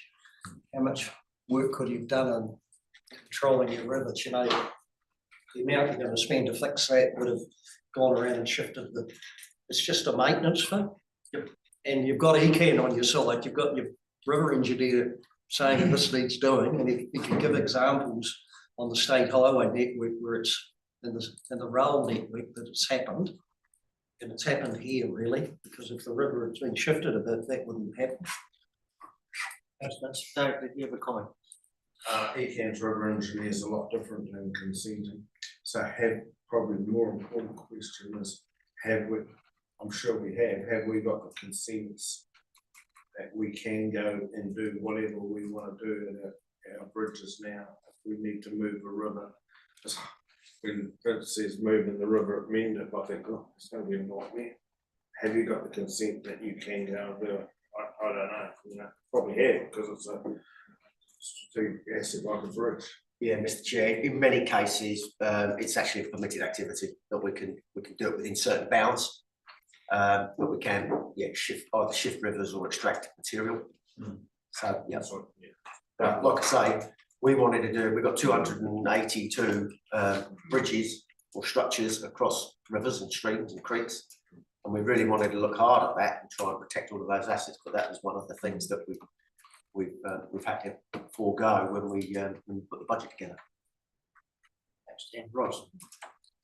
Thank you, Mr. Chair. Actually, while I was looking at that photo, it reminds me of shrub willow and the problem that that's actually becoming. And Ken's aware of it as well. And we have been using this as a stabilisation on the drainage.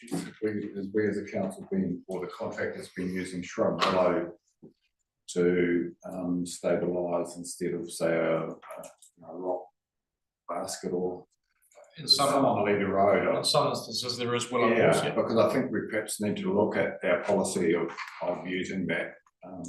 That's actually not just there's going to be a real problem in our riverbeds. This shrub willow. So what I'm getting at is that I'd like us to have a policy that we don't use it on because it's into the riverbeds and it'll be a major. When thinking about the current location of most of our willow walls, most of them aren't around rivers. Yeah, there's one substantive. Yeah, like Glen do and. Mr. Chair, as I understand it, and I'll get back to you with absolute confirmation, but I'm told that the willows that we use are sterile. Okay. Yeah, because I know that REMA has certainly been looking into them as well a while back, and that's on the understanding we buy the willow walls and they don't spread. Yeah.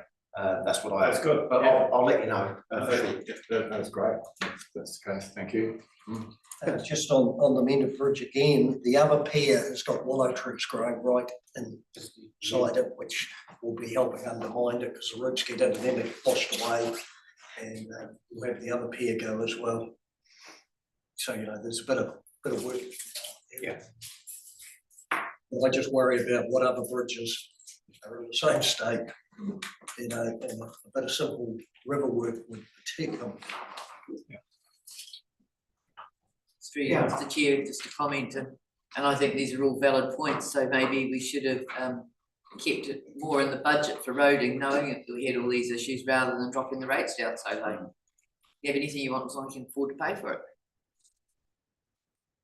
I hear you. So, Mary. Just for Charlie Leeds, it's just a question, what maybe, and it probably crosses over. I'm talking about Princess Street in Waikari. And for those of you who haven't been down Princess Street, there's an extensive footpath maintenance work being done, which is, and they've done an amazing job.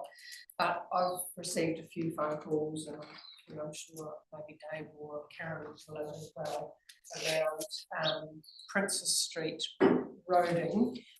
We're doing a great job on the footpaths, but actually within the same strip or just a little bit west, that portion of Princess Street is breaking up, and so is that due for a full dig out, I think, in the near future or within the next season, or just so that we can put to bed some of the questions that has been raised, that why are we spending money there when it should have been spending on the road? So just if I can have an answer to that would be really helpful.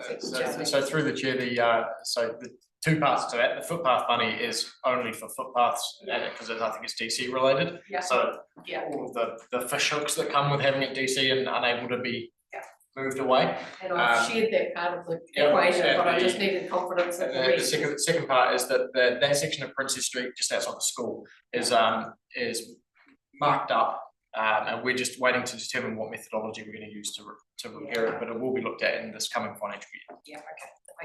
I thought that was the case, but I just wanted to clear it so that I can, I certainly have discussed the budgets for footpaths versus budgets for roading, but I just wanted to be able to give more full. There's some extensive subsurface drainage work. That is essentially the root cause of all of that. And we can go and dig it up and we'll be in the same position in a couple of years. So there's quite a lot of technical stuff that's happening in the back of that one. They're sitting with Mitch at the moment. Yeah, I understand that, and I remember when it was dug out years ago. Definitely on the anyway. radar for this financial year, so it's in a bit of a state. Good, thank you. Thanks very much. Thank you. And going into the damage and vandalism, there was a few posts and stuff knocked over, a few signs. Pretty consistent amount of road space bookings and people working on and about the network. It's not been anything major, a few cowboys. And looking forwards, in the recovery phase from our raid event, and on that recovery phase, there is a couple of major items that need to be addressed. One of those is the section of Inland Road, and one of them is the Middlebrook Bridge. So we received preliminary drawings from WSP for the repair to the pier of the bridge. Essentially, the repair methodology currently is to jack it up and then re-drill an abutment and put the pier back in. That's essentially it. I think the estimated cost for that is between 100 and 200 grand at the moment. So we've kicked it back for detailed designs that are due by the first week of June. And after that, we will be looking to tender the work out, and that will form part of our structures maintenance budget for next year. Yeah, I think that's probably me. Thank you, Charlie. I was just looking through, I thought I'd seen a photograph of Leathfield in this, maybe I saw it somewhere else. But I wanted to pass on that several people there, not quite sure which somebody would have passed on, I think. Compliments to the contractor. He's done a very good job of talking with everybody, and I'm very happy. The other thing is a big thank you to you and your team, the work we've done, getting us quite another pocket of money there to do some work with. And I wondered, did you have anything particular in mind with that, or is that? Mr. Chair, so in particular, the majority of that will go to drainage under the guise of resilience improvements. So Inland Kaikoura Road, Staggins Bay, Leslie Hills, and Rampaddock Road, which are all featured as part of our vulnerable or critical roads, and have some maintenance activities planned for them over the next 12 months. So that's where it will be going first. So looking at culvert renewals or upsizes across those sections of road, additional hours for the wheelie diggers, for both the wheelie diggers to stay on the network and get them on the network again for double the time that we'd had planned in the first place. And then the intersection review of Belkin, Amberley and Wilcox. So that will be the actual construction work of the intersection amendments. Oh, that's great. It's quite achievement. Thank you. Ross. Through the chair, how did Marshman's Ford? No, we paid for the Rolls Royce fix. So I'd like to. Yeah, through the chair. The Marshman's Ford held up really well. There was some minor scouring on the southern side next to the concrete. So the actual structure that we rebuilt is perfect. So just some minor swishing around with a grader to cover up the bit that was scaled out, but other than that, it held up really well. Great, thank you. Good. Thank you very much, Charlie. Thank you. We should go over I had a phone call last night about road speed. The Conway Flat Road has been put back to 100 kilometres. I think if people realise it's quite a windy, narrow bit of road. Just trying to get the science behind and what the residents think it's a bit of an overkill to go up to 100. So the speed signs were vandalised to a different speed. So the road was always 100, but they were painted over with what the speed that I assume someone in the community thought it should be, rather than what the legal speed limit on that road was. So those signs were removed and replaced with what they should be.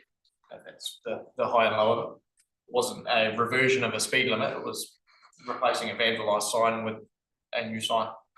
That's all there was to it. So what is the speed limit on the road? If 100 signs were erected, then the speed limit's 100. It's blind corners and it's a narrow bit of road. We've all driven along it. And been better like the Gore Bay Road was that limited speed, whatever it was, so you drive to the conditions instead of having 100 sign? I think they were replaced just because they were painted over. So the contractor would have looked in the database to see what sign was there and replaced it like for like. I mean, if we have an appetite to review the speed limit, by all means, I'm more than happy to do that. So how do we go about putting it to a reasonable speed limit? So it's quite an interesting process. I'm working through this with Emma at the moment. So under the years gone by, we used to have the speed management plan that allowed us to have the 1600K project that took in consultation from the wider community and got their feedback, and then we went out and consulted on them, and then we adopted some speed limit changes. It was essentially the process. Now we have to consult individually. So if we are thinking of changing a speed limit, then we consult individually. We then have to get that speed limit adjustment approved by the director.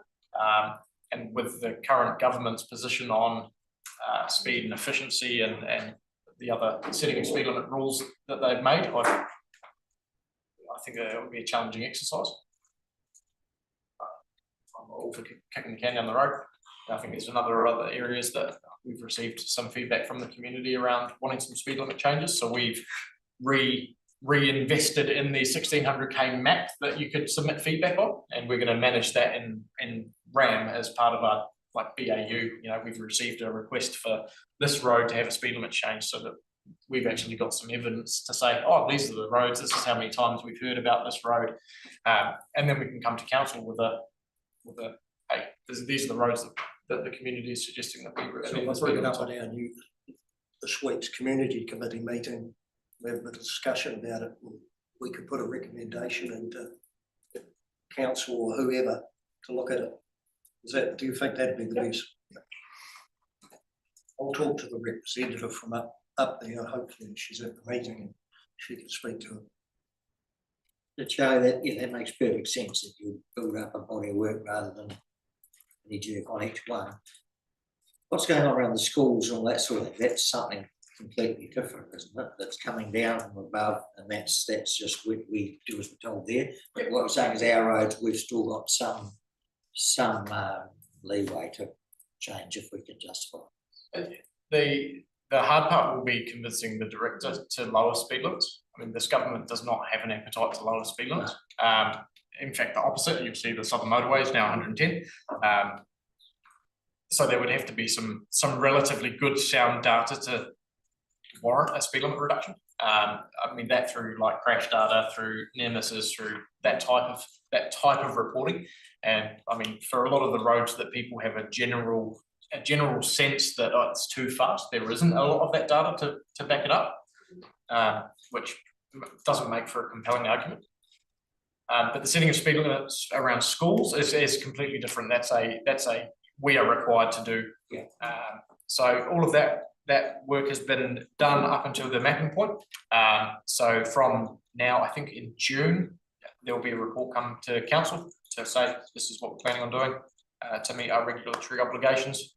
This is what it will look like. Here is the proposed locations. Here's who we've consulted with. And then once that gets signed off, then we'll be putting signs in the ground in December. Oh, that's incredible. That's the time to talk about stuff. Okay, well, thank you very much to you and the team, Charlie. Thank you. Ask Andrew to come and page 36 to start the report. Thank you, Mr. Chair. Reasonably routine month in the regulatory department. So thankfully there's a lower number of services than the previous record higher month, and the officers are essentially working on getting through the ones that are in the system at the moment. You'll also see only 2 noise complaints for the month. Same not very many. And also a bit of a reprieve from the number of rubbish dumping incidents at the Waipara River during April, so 5, which is probably what we experienced normally. It wasn't a huge number. Food verification results good. 80% of them were satisfactory, and 2 of them weren't. So that's probably a reasonable ratio as well. Alcohol licences have passed their summer peak and they're sitting back down to that sort of lower winter Number, just a couple of notes there is that the District Licensing Committee did issue a decision on the Culverton bottle store application to grant it, and that decision has been appealed by all three of the reporting agencies actually, so that's the Medical Officer of Health and the Hurunui Licensing Inspector. And with an appeal, the written decision of the DLC goes to ALA along with all the submissions that were part of the hearing process, and a transcript of the hearing, but the DLC don't have to go to the hearing and make a submission. Essentially, that their work is done with the decision that they've issued. And I wrote in the report that there were 3 upcoming District Licensing Committee hearings. 2 of those were yesterday, so one remaining. And they went very smoothly, I should add as well. I think it's always a good thing. I mean, the hearings are quite a bit of work just because of the nature of them, but it's quite notable that the more regularly we are doing them, the smoother they all seem to run. So that yesterday's ones were going off really well. I'm feeling quite, I guess proud's the wrong word, but confident in how it's all running anyway. It's really pleasing to see it sort of, everyone's sort of got a good grasp of what they're doing, and it's coming nicely. We also visited 10 alcohol licensed premises with no issues found during April. 2 reported dog bites that I've noted there, both in public places, and one other than a description of the dog in person. There are no other details available, so that the animal control officers spent some time in that area around the sort of same time of day to see if they could identify them, but they weren't able to. So that request is now closed unless any more information comes to hand. One of the things that did come up incidentally is that does a bit of a, I think it's mainly a stormwater reserve, but it's also got walking paths in it to the east behind the supermarket. It runs down to Claremont Ave and the Oakfields development, and there's about 4 or 5 sort of entrances into that area, and the signage in terms of the dog on lead signage was patchy, so our customer requested that we improve that. And we have now got signage at all of those entrances except the Claremont Ave end where there isn't a path, but apparently that is an area where people walk, so we're just arranging another sign on a post there, so try and make it clear to people that it's a dog on lead area, which makes sense given that it's totally surrounded by residential houses. We had to, this is the swale for you. No, I mean, not swale. Yeah, yes, it is, Mr. Chair. So we've done that, which is kind of highlighted that dogs go there, but we had to do anything with bins and things like that, because we had people say, well, that might not be a place for a dog park. And then of course we asked them, people said, well, no, thank you, but perhaps kind of like encouraging one, but we, the de facto one's probably forming. So do we have to cater for dogs being there? In that particular area, I don't think we do. I guess there are no public litter bins in that area, if that's the kind of thing you're thinking about. But I mean, generally, I think people are just passing through that area to get from home to somewhere else, and it's probably reasonable for people to carry their dog poo with them. I mean, I know there's a lot of discussions happening in council around the Eastern Reserve and what we do there, and that, I mean, I think that probably has become a de facto dog exercise area. I know through I can't remember if it was the South Ward Committee or the Reserves group, there was a request to do better signage around that area around picking up, which is all on all the walking entrances. There's now signage, but we haven't gone as far as putting a bin in yet. I know that a bin or 2 bins, there's always been a discussion around with the dog park pricing wherever it may go, and I suppose if perhaps if we don't land on a dog park location soon, we do just cater for where it's happening. Okay. Aside to that, there is also the dog control bylaw and the areas that are marked out, and that don't, you know, in terms of the Eastern Reserve, that bylaw was written at the time before it was developed as well, so that's currently shows as a prohibited area under that bylaw because it was going to be used for grazing. So, you know, it's another sort of tidy up issue around dogs and amberley that we have on the radar. Yeah, I guess on the same note, just finishing off some better signage at the Amberley Domain.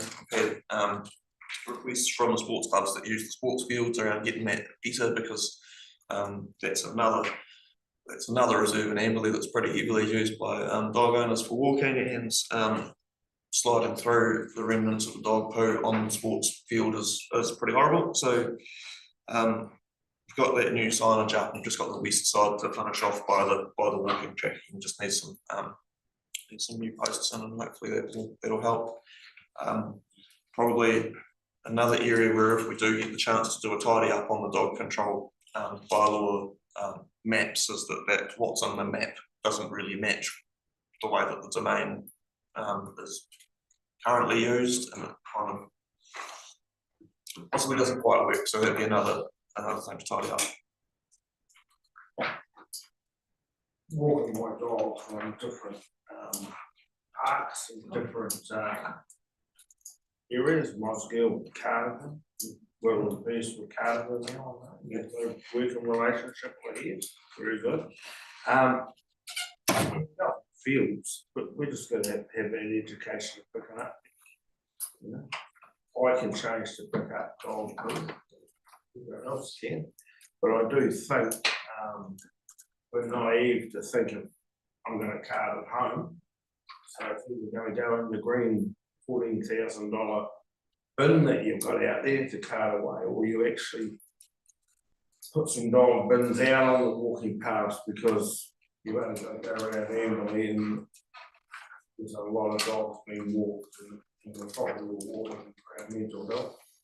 So I think for my mental health, having some dog poo bins is a bloody good idea. Otherwise, I'll just keep sticking them in the $14,000 bins. Catch your pick. I'm not taking it home. Yeah, through you, Mr. Chair. I mean, the dog poo bin will essentially be serviced like any other litter bin, so it has the same costs associated as servicing any other litter bin. So I guess that's always the conflict. And you know, I can fully see the merit in having a bin at the end of every dog walking path, but at the end of the day, what are we willing to pay for? Well, part of my education process has been walked right over a whole lot of reserves to where the dog poo bin is, rather than just sticking it in the council bin in Mosgiel. And that's what these younger generation are used to, but one, pick it up, and two, cart it to where they know it's a designated bin. So it's just an education process. Surely you can take it home. Yeah. Not happening. You picked it up, carrying the bag, carrying it a bit further, and worry about it, put it in your pocket. Well, I'm just a pragmatic person. If I do it, 80% of other people aren't going to cart it home. That's just what's going to happen. You just got to be realistic. Common sense again, but like that sometimes. I see heaps of other people in other places cart their dog poo home. I think it really comes down to where you are. I think in an area like Amberley, where people are walking from their home with their dog, I think it's normal for them to pick it up. I see a lot of you tie the bags on the dog's collar or whatever you do with it, take it home. I think if you've driven there, the chances of getting someone to put the poo bag back inside the car with them and drive it away, I think it's not happening. Not so appealing. But I do think, and it's the same sort of theory that we had with some of these litter bins when we looked at them. If it's a local park that people are sort of going down to from their house, it's reasonable for them to take their picnic home with them as well. If it's a destination kind of park or dog park, I think you have to think differently about how you cater for the waste, because it's less likely that people are going to pack it up and take home. Yeah, you're going to take the rubbish home in the car. It's just not happening.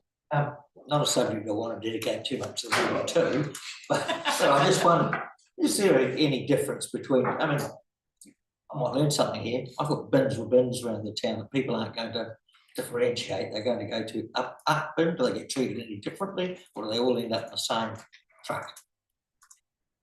They all, as far as I know, we don't have any dedicated dog weapons on Arundel.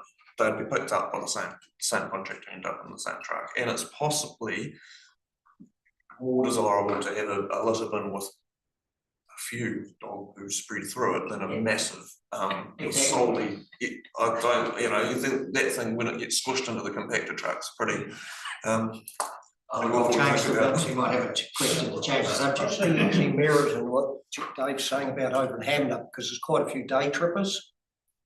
Taking these, see all those dogs in those walkways in Hamner. I was there at Easter, and I know in Queenstown they have those bins and they actually have a bag as well, so you can get another bag.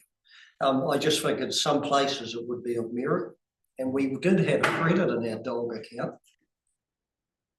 Our dog accounts when we were doing our budgets. Used it for something else. But I'm just saying there is merit in having it in some places, like it's just the way the type of people that have come to Hamden for the day and dog poo, they're not going to put in the car and take it all back to Christchurch. Especially if I'm used to a psychic of picking it up and putting it in a bin. Really, yeah, yes. Okay, I think we're just about done. Now. Andrew, help us out here. Yeah, so we're talking about freedom campaigns. Yeah. You can lead us into this afternoon. Yeah. So freedom camping, the number of visits to take it off. So our sort of winter number of visits. We have issued 2 $400 infringements at Glenmark for people who are extra or outside the 10 marked spots. We just noted there that after the rain events, we did close. Hamner River Reserve was closed during the rain event because Hamner River Reserve has the possibility of the river sort of lapping up into it. And Glenmark Reserve we closed for a short period of time just because the ground conditions in that heavy rain are getting driven over. Hamner River Reserve is quite muddy, the grass is quite threadbare now, and there isn't any budget allocated for gravelling it. So we're just going through a thought process at the moment about what the best thing to do with that is over winter. One of the options being to close it. One of the options being to move the 10 spots to a different spot, so we wear out a different part of the reserve and try and rest that other parts. Unsure what the best option is for that. It is really well used, 10 camping sites in Hamner Springs, so closing it was the best option, but the wet weather's certainly given it a hard time.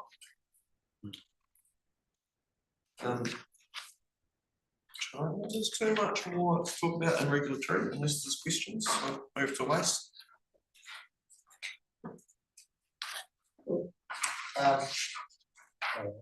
Page 39, I don't know how far I managed to put it in there. Banners and things, but it prompted me, and I'm thinking of Monique here. Down at the beaches, we had our stands for taking our citizens sign, so we're going to keep an eye on this sea level rise and everything else. I know that at least the one in Hammer Beach, before the bund was put there, it was all shifted and moved. I just didn't want to lose track of that, whether or not the both beaches or wherever other beaches they are, that might pay somebody check that they are functional, because if they're moving or whatever, then they're not going to do the purpose that was put there for. Yeah, Mr. Chair, I know that Hojin that's working on the climate, I can't remember its proper name.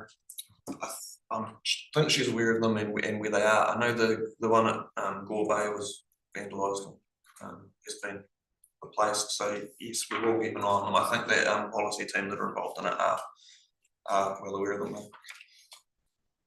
Just through the chair, there was a report from the last community and strategy meeting. Just about the citizen side. Yeah, and I think it was identified where the locations were now for people, and actively wanted people to use those and upload their photographs to the app or upload them here, so that we actually get an accumulation of knowledge with the impact of sea level rise or changes in the beach environment. So if you have a look at the strategy last month, last meeting, it's got all that information in Hojin's report. Oh, cool. Climate change advisor. It's in hand. It's great. Great. So waste. Page 40. And the big deal for us is still the contract renewal, so tenders have closed, they've been evaluated and the report has been prepared for council meeting, it's the June. The next one. Next council meeting, so yeah, next week, report for council to decide on that contract coming in the future. So the waste and recycling volumes are following the seasonal trend, a bit of a dip in recycling for April.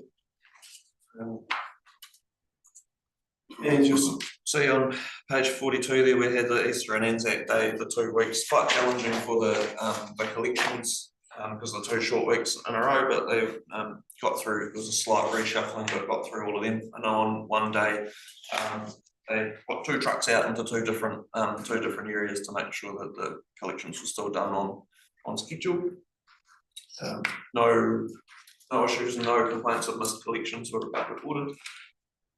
And we had when people want to come and visit the transfer station, we could give them a bit of a tour of the place and an explanation about what happens there and how it all works. And we did that with the Amberley Friendship Group and got really nice feedback, which is in the report there, which was really nice to have. And we always do try and grab those opportunities because there's that value in having that discussion with actually whoever wants to hear it about what does happen with waste and what's the bigger picture with it. And I think that has real value in feeding back to then how people manage their waste at home and that, you know, putting the right thing in the recycling and any waste minimisation options that are available to them. So good to get that feedback, good to have people actually interested in it as well. And then we just had just noted that incident that we had at the Hammer Springs transfer station where a not empty gas tank was brought in and dropped in the scrap metal area, which like in itself is probably understandable because it is metal and you will be thinking scrap metal, but when it was dropped it ruptured around the valve and leaked gas out. It had quite a strong smell and wasn't totally clear what it was, so as a precaution the site was closed and cleared out until that dispersed. Ask customers to tell us if they've got hazardous waste like gas or fire extinguishers or that sort of thing, and in this case the customer didn't tell us and dropped it off in the metal area. Usually, well, because if it hadn't ruptured, usually the fact that it was the wrong thing in the wrong area would be picked up by one of the contractors manning the site and be moved, dealt with correctly, but the fact that it sort of went off as soon as it hit the ground made it a bit more of a drama. Do we have a facility, do we collect LPG containers, you know, your 9 kgs, your barbecue ones, Yes, it goes out of date, can we handle Mr. it? Chair, we do accept them, and the process is essentially that the valves are removed and they're allowed to sort of vent once they've sat for a period of time and vented, they're able to be recycled as scrap metal. So in fact on the next page there's a note with how many fire extinguishers and gas boilers were done this month. So that's the normal process. So we asking the customer to remove the valve? No, we do it. We just ask the customer to notify us that that's what they've got, gas bottle, and that goes to its own area. And then we've got a nice wee procedure around. We've got a work procedure around that, yes. I think if we can't identify what it is, we don't do it. It has to go to experts. Just a quick note, we had the proposed product stewardship scheme consultation around plastics and wraps, and we just those that gave feedback for the feedback on that's been consolidated and shared with the Canterbury Joint Waste Group for the joint submission. I think largely everybody is on the same sort of thinking in that space, so it's good. Just some routine maintenance that's on the page 43. There's a picture of gas bottles that I was talking about. And we've done there's a bit of the waste education there into some schools and into 2 preschools as well. We're just finalising the next sort of 12-month forward planning for waste education, and one of the gaps that we're really keen to fill is getting into the sort of the high school age and high school sort of leaver demographic, because they obviously, it's a good time for us to be talking to people about waste related things, and they're also a relatively hard group for us to reach because they're not quite as captive as those the younger ones, and again the high school, as well I understand it, the high school curriculum being a bit more strict as well. I mean, so they can't really just allocate us time willy-nilly to go and talk to them in class, but we've got a few ideas about working through the likes of the youth council and that to see if we can get a chance to speak with that group. Just a wee question, if I may, just coming back to the ag recovery feedback that we gave as far as that submission goes. Will we get to see that joint submission before it goes somewhere else, or is that too difficult? Because it's a joint from all Canterbury councils, is it, or how does that work? Through you, Mr. Chair, I think it is difficult because there's 5 councils having input into it. I checked with Sally where it's at, and if there's sort of an advanced draft that can be circulated for checking, then we're happy to do that. I don't know whether what others think that might be helpful to understand what our collated thoughts were and how collectively we're, like, do we think we're heading in the right direction anyway. Yeah, that's cool, thank you. I mean, it's really, really difficult. We can look at that all I can. Yeah, thank you. Just in response to that, Chair, so I've been through the response. Okay. And had a look at it, and I think it's broadly in line with the sentiments of this council, but we can probably get that draft stuff circulated, Andrew. Okay. So I mean, if you're looking to make changes to it, there is a couple of areas that that we have a slightly different view. And this Sally that we might submit on those couple of points. To me, that we might do our own submission on those couple of points where it will be slightly different. Right. So the one where we have a view is regarding the waste levy and the way the waste levy is split. They're proposing to move to a land and population base rather than just a population base. There's other councils who. So that being the case, it probably is, if we could, just so we understand, I think might be quite helpful.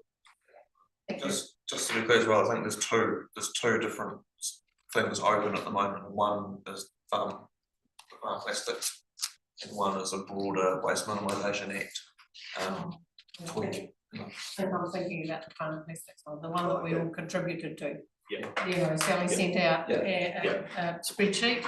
I'm sure you've all filled it in, that, and that's what I'm thinking about at this point. Sorry, man, Okay. I'll talk about the other one. Yeah. That made any clearer? I will just follow up with that draft and there's no problem to circulate it. And again, I guess if there is anything that we particularly want to make a point on, then putting our own submission in on those points is okay. Great, thank you. I don't really have anything else to highlight, so I'm happy to leave it here.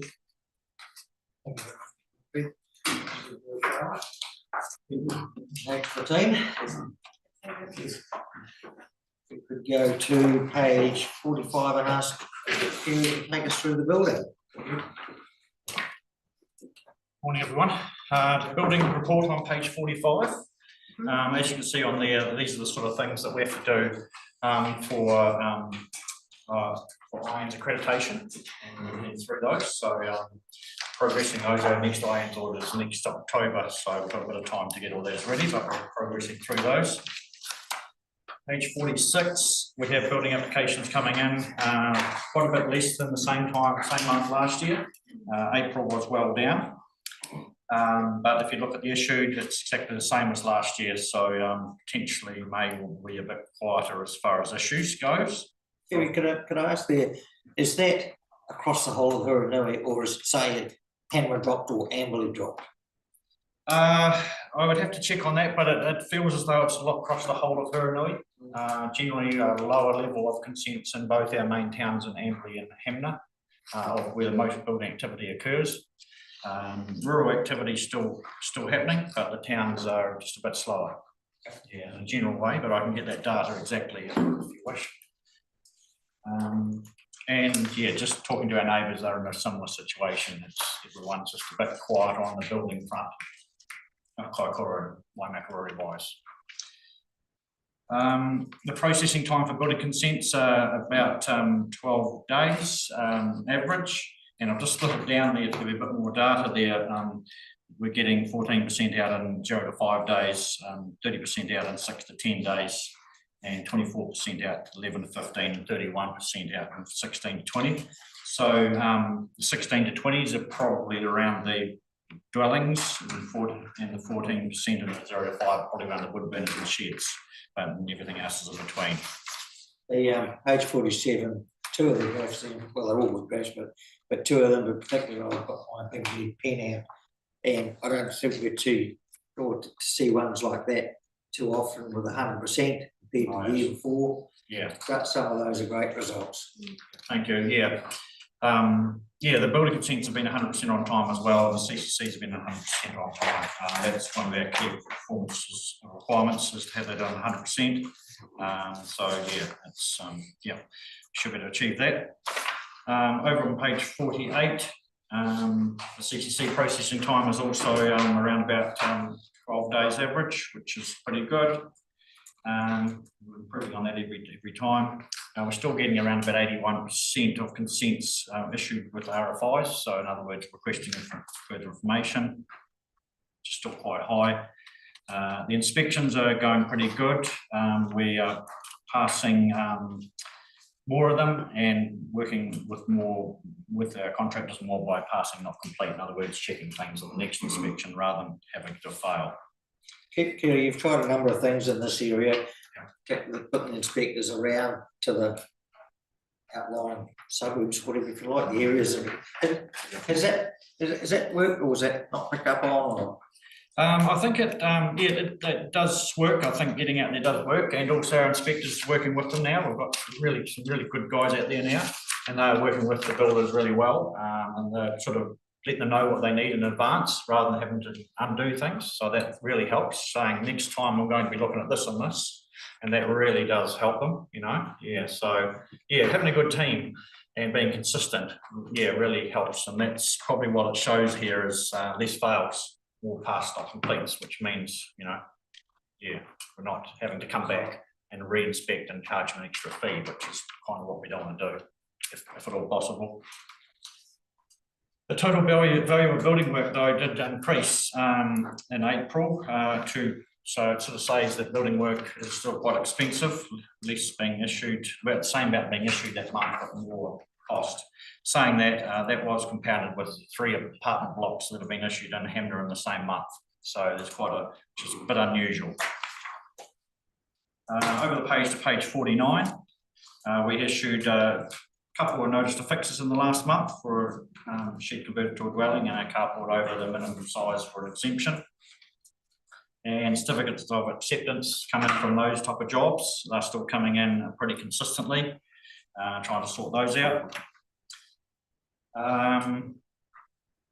Yeah, the topical information. Yeah, this is the big thing in my report, really, I think. From my point of view, at least, it's granny flats.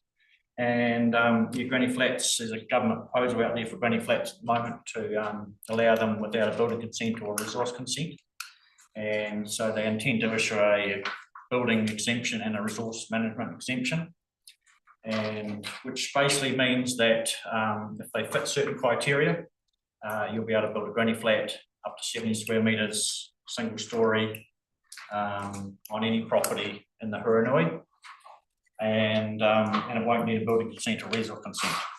But as long as it doesn't fit in, as long as it fits into quite a bit of criteria, which is 70 square metres max, must be 2 metres away from the boundaries and existing dwellings.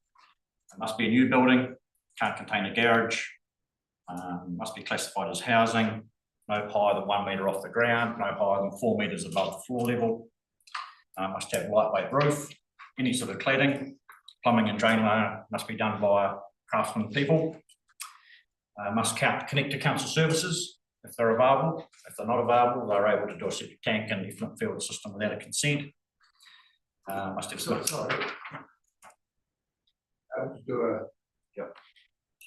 Yeah, this is in the proposal at the moment. It's not law yet, but this is the current proposal that's out there. That if there's no services available, they'll be able to install a septic tank and effluent field without a consent as well. So that could be Rotherham and Colburn building. Still needs to comply with RMA. That's their problem. Yeah. Okay. So this, but I'll move into the RMA exemption in a minute, but this is the building exemption, not needing a building consent. No, no wood burners, no tiled showers. But they still have to submit this proposal to council for a limb, a new style limb that will be available. And we have to confirm that the exemption fits all this criteria, including one of the exemption criteria is it must comply with the building code. So we're going to have to confirm whether that does or not, unlikely or likely or uncertain. And we have to confirm that, and then they're okay to go ahead. Vince. How do you define a granny? It's a granny, or they call it a granny flat proposal because that's what it's in the coalition agreement, but it's any dwelling, second dwelling. So it doesn't have to be granny. Yeah. The MB's starting to change the wording a bit. Granny / second dwelling or secondary dwelling, or third dwelling. You know, with this building exemption, there's going to be no limit on the number of dwellings, secondary of granny flats. You know, so is there any? I mean, it seems to me that they're not making the whole situation clearer in a lot of ways. You know, you've got a house, but below a house now they can say there's a granny flat, there's a tiny house, there's a caravan, is there anything that they're trying to bundle it or tidy it? Just it's kind of like they're adding more criteria, but not necessarily making it simpler for everyone to understand. Yeah, because what I find, people just know they're not going to need consent for granny flats, and that's all people hear. They don't hear this list of 20 things that they've got to fit, and got to be built by an LVP, for example. They can't build it themselves, you know. So a lot of people that want to build a second dwelling want to build it themselves because they're handy. So they can't do that with the exemption. So there's going to be a lot of small print that's going to catch us out in the building team, and we're going to end up with the problem. I can see a lot of problems coming out of this because even if we give the advice saying that this may not comply with the exemption, they don't need to listen to that. They can still carry on, and then we'd have to go through the enforcement field. You know, it says that in the proposal that they don't have to listen to council's advice. So I can almost see people jumping the gun, start to put a foundation down. Yeah, and it won't include tiny homes because tiny homes don't comply with the building code, so it doesn't help with the tiny home problem. It's a new granny flat complying with the building code built by an LVP with that criteria that I've just mentioned. And they say that this is going to come into law next year. The uncertain bit is the RMA side, because there's no limit on the number of these for a building exemption, but I understand the RMA exemption might limit to 1 or 2 granny flats per property. But it's uncertain whether the RMA exemption will cover our other rules that we have, like the Hanmer Springs design standards and the like. You know, will they have to comply with that, or are we going to get pink granny flats built in Hanmer? Yeah, that's the uncertain part of the stage. Kerry, I just think we had another situation as well. So after I built my green flats on my property, and I then come here and apply for a consent to put fires in them. Yeah. And being a garage on each one, and maybe a bit of an extension. Yeah. That's all good. Yep. You just need a consent for all of that. Yeah. Yeah. Put the tiled shower in. But not for the grand flat itself. No. So does it cover bringing a prefab building book and dropping them on? As long as it's new, yes. So- Yep. So for the tiny homes, if you took the wheels off and put it down on flat. Yep. That would fix all the tiny home problems, wouldn't it? Yeah, potentially. It wouldn't be called a tiny home then, it would be called a dwelling, pre-built dwelling. You wouldn't need to have the trailer scenario, as long as it's built by an LVP, complying with the building code, and all the other criteria. Richard, would you be able to retrofit? Does it have to be brand new, like those ones that are out there now? According to the proposal, it's got to be brand new. It can't be any existing structures. It can't be any relocatables, can't be anything that exists now. It can't be a shed that you're going to convert to a dwelling. No. They're not structures currently, are they, those tiny homes? No, they're vehicles. Caravans, so so you could bring an existing one and plonk it on the same foundations and say it's not a vehicle anymore. It's a new dwelling. As long as it's built to the building code. Yeah. And new. Mr. Chair, I'm just wondering because at the moment, I think in our district plan somewhere, for it not to be considered separately used or inhabited, but it's got to be a certain distance closeness to the house on the plan. Are there any restrictions on like a larger block, how far out? And if they do build it further out, will they then be paying two sets of fixed rates for separately used or inhabited? There could be another curly one if it's out on something like that. Through the chair, I understand that they will, when they make this PIM submission, they will still have to pay development levies and the normal things that you'd have to pay for a second dwelling. But for the building exemption, no, it doesn't have to be, could be 3 kilometres from the main dwelling, if you're on a rural property. The RMA exemption, as the details come out, might have a bit more, it has to be a bit closer, but certainly at this stage, no, farm can have 10 of these granny flats spread throughout the whole farm. But the RMA exemption is where probably the limits may come in, and that is due out in the next few weeks. So hopefully the next meeting we'll have a bit more information on those rules and things like putting one in Hanna or Mount Lyford or Ashley Forest, where they've got specific rules on what So it looks how much like. money would someone be saving by not having to go through the current process? So what are we talking about? Yeah. What are we?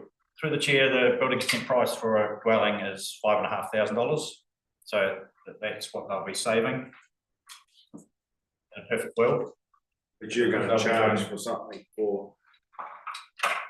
You'll be still charging for something to. Oh, yeah, we'll have to set up a new PIM fee for this because there's quite a bit to check this list we have to check. So, you know, that'll may end up somewhere between $500 and $1,000, I'm expecting, you know, so you may end up only saving $4,500.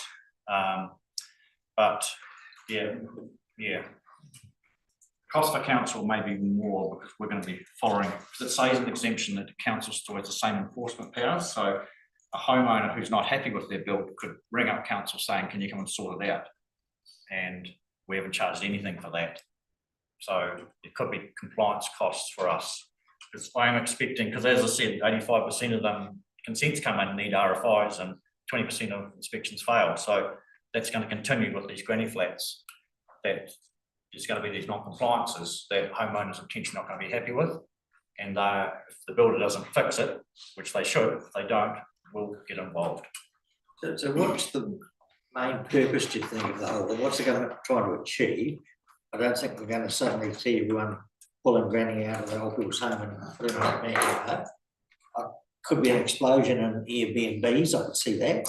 But is it just around getting more accommodation out there for whoever? So they're going to be people renting them out, I suppose, or whatever. I think the government's main desire here is to get more dwellings in New Zealand. They're expecting 7,500 dwellings over the next 10 years, extra dwellings through this scheme. So it's quite a bit of dwelling, extra dwellings, and I think that's their main thing. It's not to avoid compliance. I think it's just because really some, you know, rules stop people building granny flats. Yeah. So that's what they're trying to eliminate, I guess. Mainly the RMA rules, I guess, because they're the rules that say you can only have one house on this property rather than 3. Yeah. Okay, so and there's no more questions on that.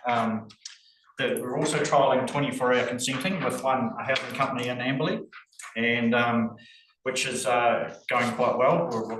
We're asking them to apply for a PIM once they get their sketch plans drawn up, which will give them the information that's often tripped people up, like stormwater disposal, road crossings and planning requirements.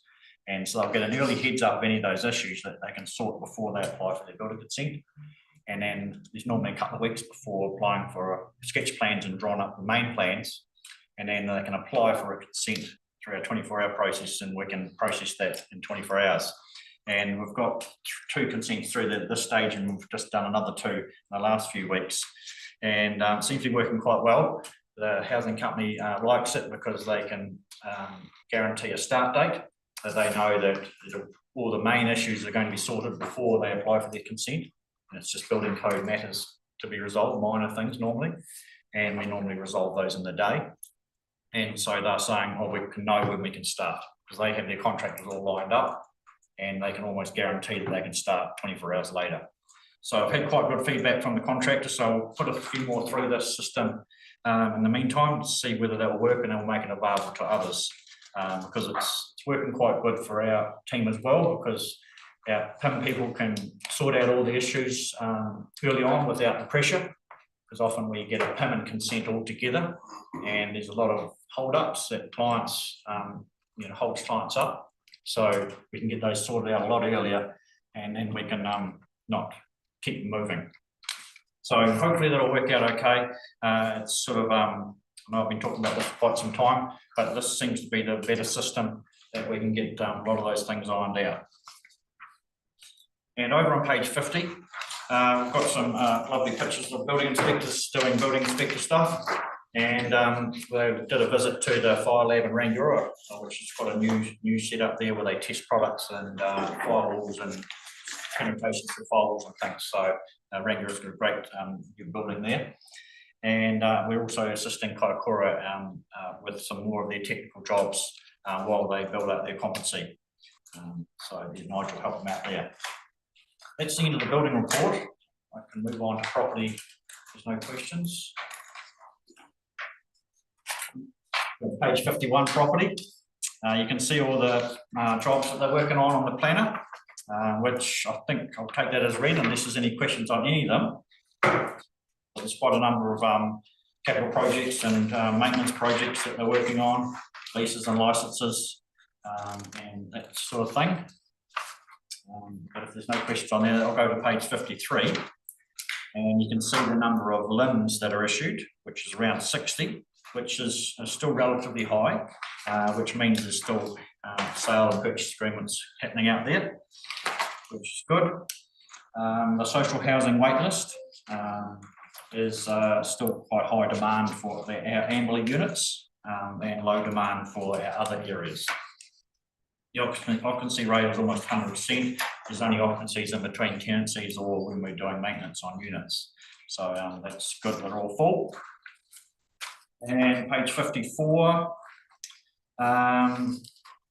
yeah, the only thing there is a truck rolled into the Huronoi River toilet block, as you probably realise.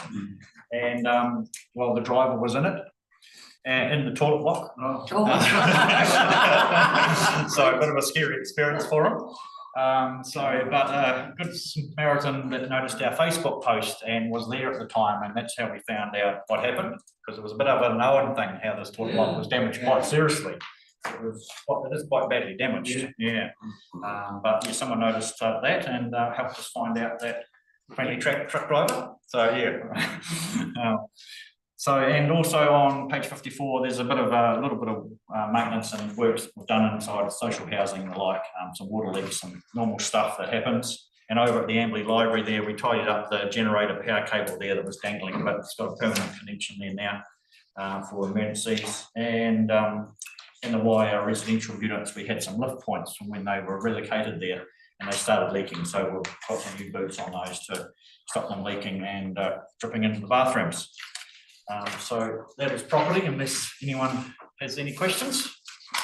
Just if there's any further on the road stopping. At Leslie Hills. Dan, did you want to update on that one? It's a Dan problem, this one. Dan issue. It's a Dan solution. Mr. Chair, with the adjoining landowners have told us they're in the process of putting together an application to stop the road. So we're just waiting for that to come through.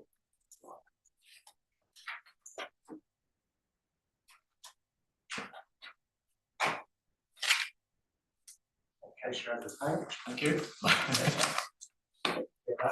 Thank you. Thank you. Thank you. Go to page 56 and ask Dan to take us through. Yes, so the amenities report.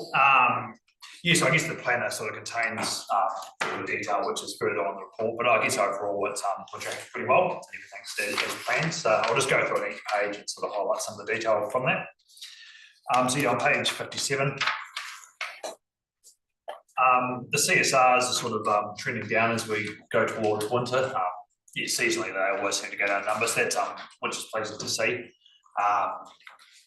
And as well as the mowing as well, as you can see from the data there, that all the audits passed, and as you can all probably see, driving out that the growth has really slowed down, which is good. Allows the contractor to keep on top, and then also do some of the other tasks in the contract as well, which is pleasing to see. Moving to page 58. In terms of interments, yeah, so for April there was the 2 burials, 2 ashes, and it's sort of yeah, it's come obvious now that it's about 50-50 split between the two. A few years ago it was quite a lot of burials, and now it's sort of evened out. But we quite a lot of ashes, but now it's sort of back to 50-50. So it'll be interesting if that trend carries on. Moving to page 59. Yeah, unfortunately, yeah, last month the Amberley Beach toilets got pretty well vandalised. Someone did a bit of a job to them, ripped the face off the wall and toilet dispensers and things like that. So yeah, just a mindless act. But it's frustrating, as you see here, $1,500 worth of damage. Obviously, then people can't use the facilities. It's just like I said, it's really frustrating, and it's one of those things we encounter and unfortunately have to deal with. Yeah, and I see some of those particular few marks. There's quite a around the Chinese bridge and around Amberley. But where are we up to with the police on this? Have we got another bad element into the town? We seem to be getting a lot of the stuff in a similar place happening. Just wondering if we're back to the good old days, or whether the police have got any handle on it. I'm not sure at this stage. I'd have to get an update. But you're right. It seems to sort of get a wave and then go. And sometimes we have to do measures like shutting the toilets at night and things like that to stop it. That's what we did down the Domain, which worked well. But once again, there's a cost to that. So yeah. And could we clarify our cameras, the community cameras that are through the council scheme? When I first put in, I understood that the police, they could patch in, if you like, but I don't think it's as simple as that now, is it? I'm not sure yet. The IT department looking at cameras, we can get footage from them, but how the police interact or not, I'm not sure. Yeah, I don't know that it's as simple as, and I'd like to think the cameras were as usable as possible, because it's very frustrating, something's happened and you think, well, that must have been under that camera, and if we can't get that footage to the right people, yeah. We can always provide footage, which is great. I guess, on more positive news, the next few pages got some of the works the team done around the district. It's looking really tidy. Looking at a lot of these photos, and it's great work the team's doing. The district's looking good for it. So that's the amenities report. Is there any questions on that before I move on to the program and capital? All good. Excellent. Moving on, yes, to program capital. Yes, we're heading towards the end of the financial year now. There's been a good pipeline of work undertaken, and a lot of projects still ongoing. Majority of them are pipe and footpath contracts, which are progressing well and sort of coming to an end, a few of them, which is pleasing to see. So like normal, I'll just run through a few projects on each page, but welcome any questions on any of them.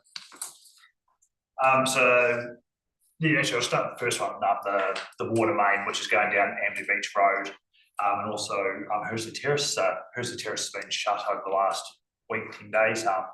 They're at the moment going for a reinstating the top surface, and that should be open at the end of the day, which is really positive. So that means all the trenching ready to do on that road is now done, which is one of the bigger undertakings of the contract. And then you've got a couple other crews working, one on Amberley Beach and one around some of the fields adjacent to Amberley Beach as well. So that's great, and that's progressing really well. Moving to page 63. Sticking with pipe renewals, so the district-wide articulation renewals, that's the second one from the bottom. So that works, new water main installed in Harden Township and going towards the Harden Reservoir. So at the moment they're working in the township, sort of making their way through. They're below the 4 square roundabout at the moment. So once they get out of the township, they really accelerate heading towards the rest. Those works are starting to ramp up, which is really pleasant to see. Moving to page 64. So the photo down at the bottom is a new footpath on Leafield Road in Leafield Township. Those works are pretty much complete now, so the footpath's done. We've just got some minor tidying up to do, but it's fantastic to see another new little footpath constructed. Yes, I mentioned earlier, I couldn't find that photograph, so I think I thank Charlie for your good work. A lot of good comments from the locals around the contractor doing the job. Pass it on. Good, yeah, that's good to hear. Just to the chair also, I mean, I talked about the Waikari footpaths, you know, the work that's being done there. It looks like they're doing an excellent job. They're concreting all of those footpaths, which is amazing. But there's been a lot of local chat about the number of witches' hats along the street, and, you know, about the overkill, and, you know, do we need that? And there's, you know, 13 guys on doing the job and 5 working kind of thing, you know, so people are taking a lot of interest in the job, and but you know, despite those comments, I think, you know, the work that's being done is you know, quite significant. For looks like it's going to be almost the whole length of Princess Street in Waikari. Yeah, so they're about halfway along now, so yeah. Just to the chair on the Waikari one, yeah, it's quite pleasing to see that contractor in particular has put a lot of resource into it. Yeah. Which is really pleasing to see. And like I said, what we're doing there is going through, replace all the sections which we rated as poor, very poor. So I said it'll be a really good finish. But yeah, they're going on really smart, really quick pace, which is really pleasing to see. So that should be done in a couple of weeks, which is excellent. Yeah, no, it's going to be a great job. So thank you. Yeah. Look, I think the Leafield one too is quite significant in that there was a period, about 5 years ago, particularly around there, where Leafield sort of, there was a perception that they weren't feeling the love. So this one's been talked about for a while, so this will be very well received down the township to see the new park. Yeah. And moving on to page 65, so you're right at the bottom is the Amberley wastewater treatment plant, and yeah, yesterday afternoon received some positive news from Environment Canterbury. So we put the consent application. We've been working on the consent for about 2 years now, and yeah, got it back yesterday with a 25-year duration, which we applied for, which we're stoked with, to be fair. So we've gone through. There's a few minor little changes, but apart from that, like I said, we should have our new discharge consent, which I said up to 2 years work. But yeah, like I said, we're stoked to do that. And to get 25 years off the bat is brilliant, considering the early indications would be lucky to get 15, so to get 25, we're really pleased with. So it's a massive win for everyone involved. And that's the report. There's the next few pages are some of the completed projects, and then also there's the appendix to the operations report as well, with further completed projects as well. But once again, you're welcome to any questions on any of them or anything else in this report. To the chair, a note on page 76.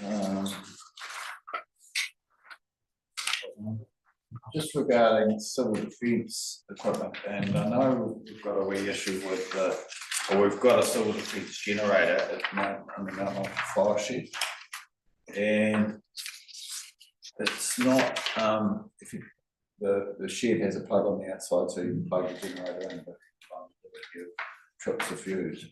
So is that something that we need to get fence to sort out, or or should I talk to Alan Greg about? Probably just, I think, just raise it through to Alan, yeah, give guidance either way. But we need it done, because if or when we have, it'll be when we have an emergency, we need everything to work. Okay, thank you. I've got a couple of questions. That was the civil defence. It struck my highlighter too, Ross. Yeah. And I thought they haven't had much of a whack there. I thought Alan would be feeling left out. But they had a great, dummy run and evacuating hammer, and sort of brought the profile of it up and that. And I just wonder with training that, and just talk similarly with Cheviot, keeping the training going, and it all keeps costs and keep people involved and all the rest. And I just wouldn't want to think that, say there's 58 grand there, I'm thinking, well, should we be using it? that was the one there. But on the overall of the capital thing, I just want a general take on how you think we're going, coming up towards the end of the financial year. Are we there or thereabouts, or anything going to be put forward or back? Or? So there'll definitely be some things which have to be carried forward. So there's some projects which we just can't physically get done in a year. An example is like the water softening part for Kowai. It takes us probably to get all the samples we need. That's a 4 or 5 months process, and we can't start the design until we know what that is. So that's one of the ones. That's an example of something that we carry forward.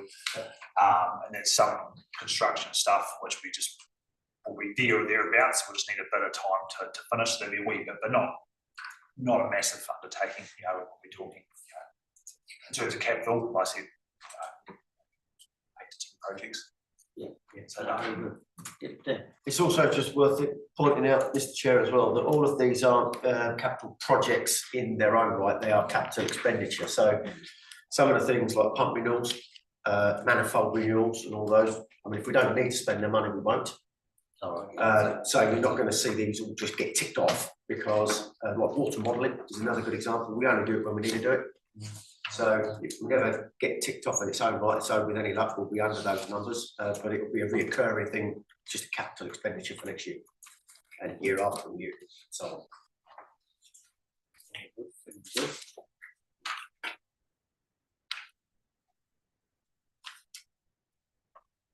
I think we're out of you. I'm all good. Yeah. Thank you. You're good, we're good. Perfect. Good to hear you go. Thank you, Raj.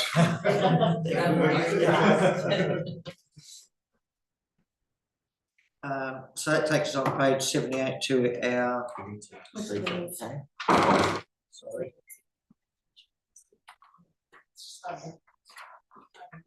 We can move it to receive. Second, Mary, second, and Fiona.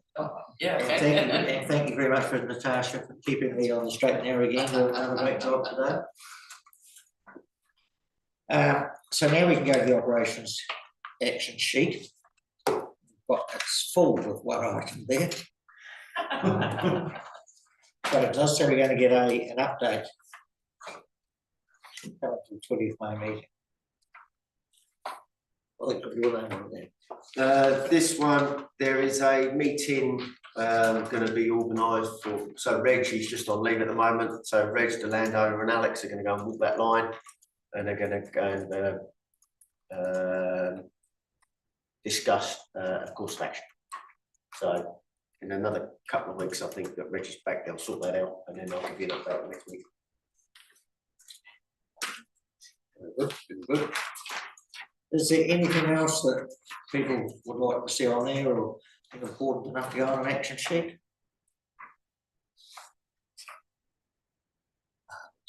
Okay, if that's the case, I can declare the meeting closed at 12:37 before 1 o'clock.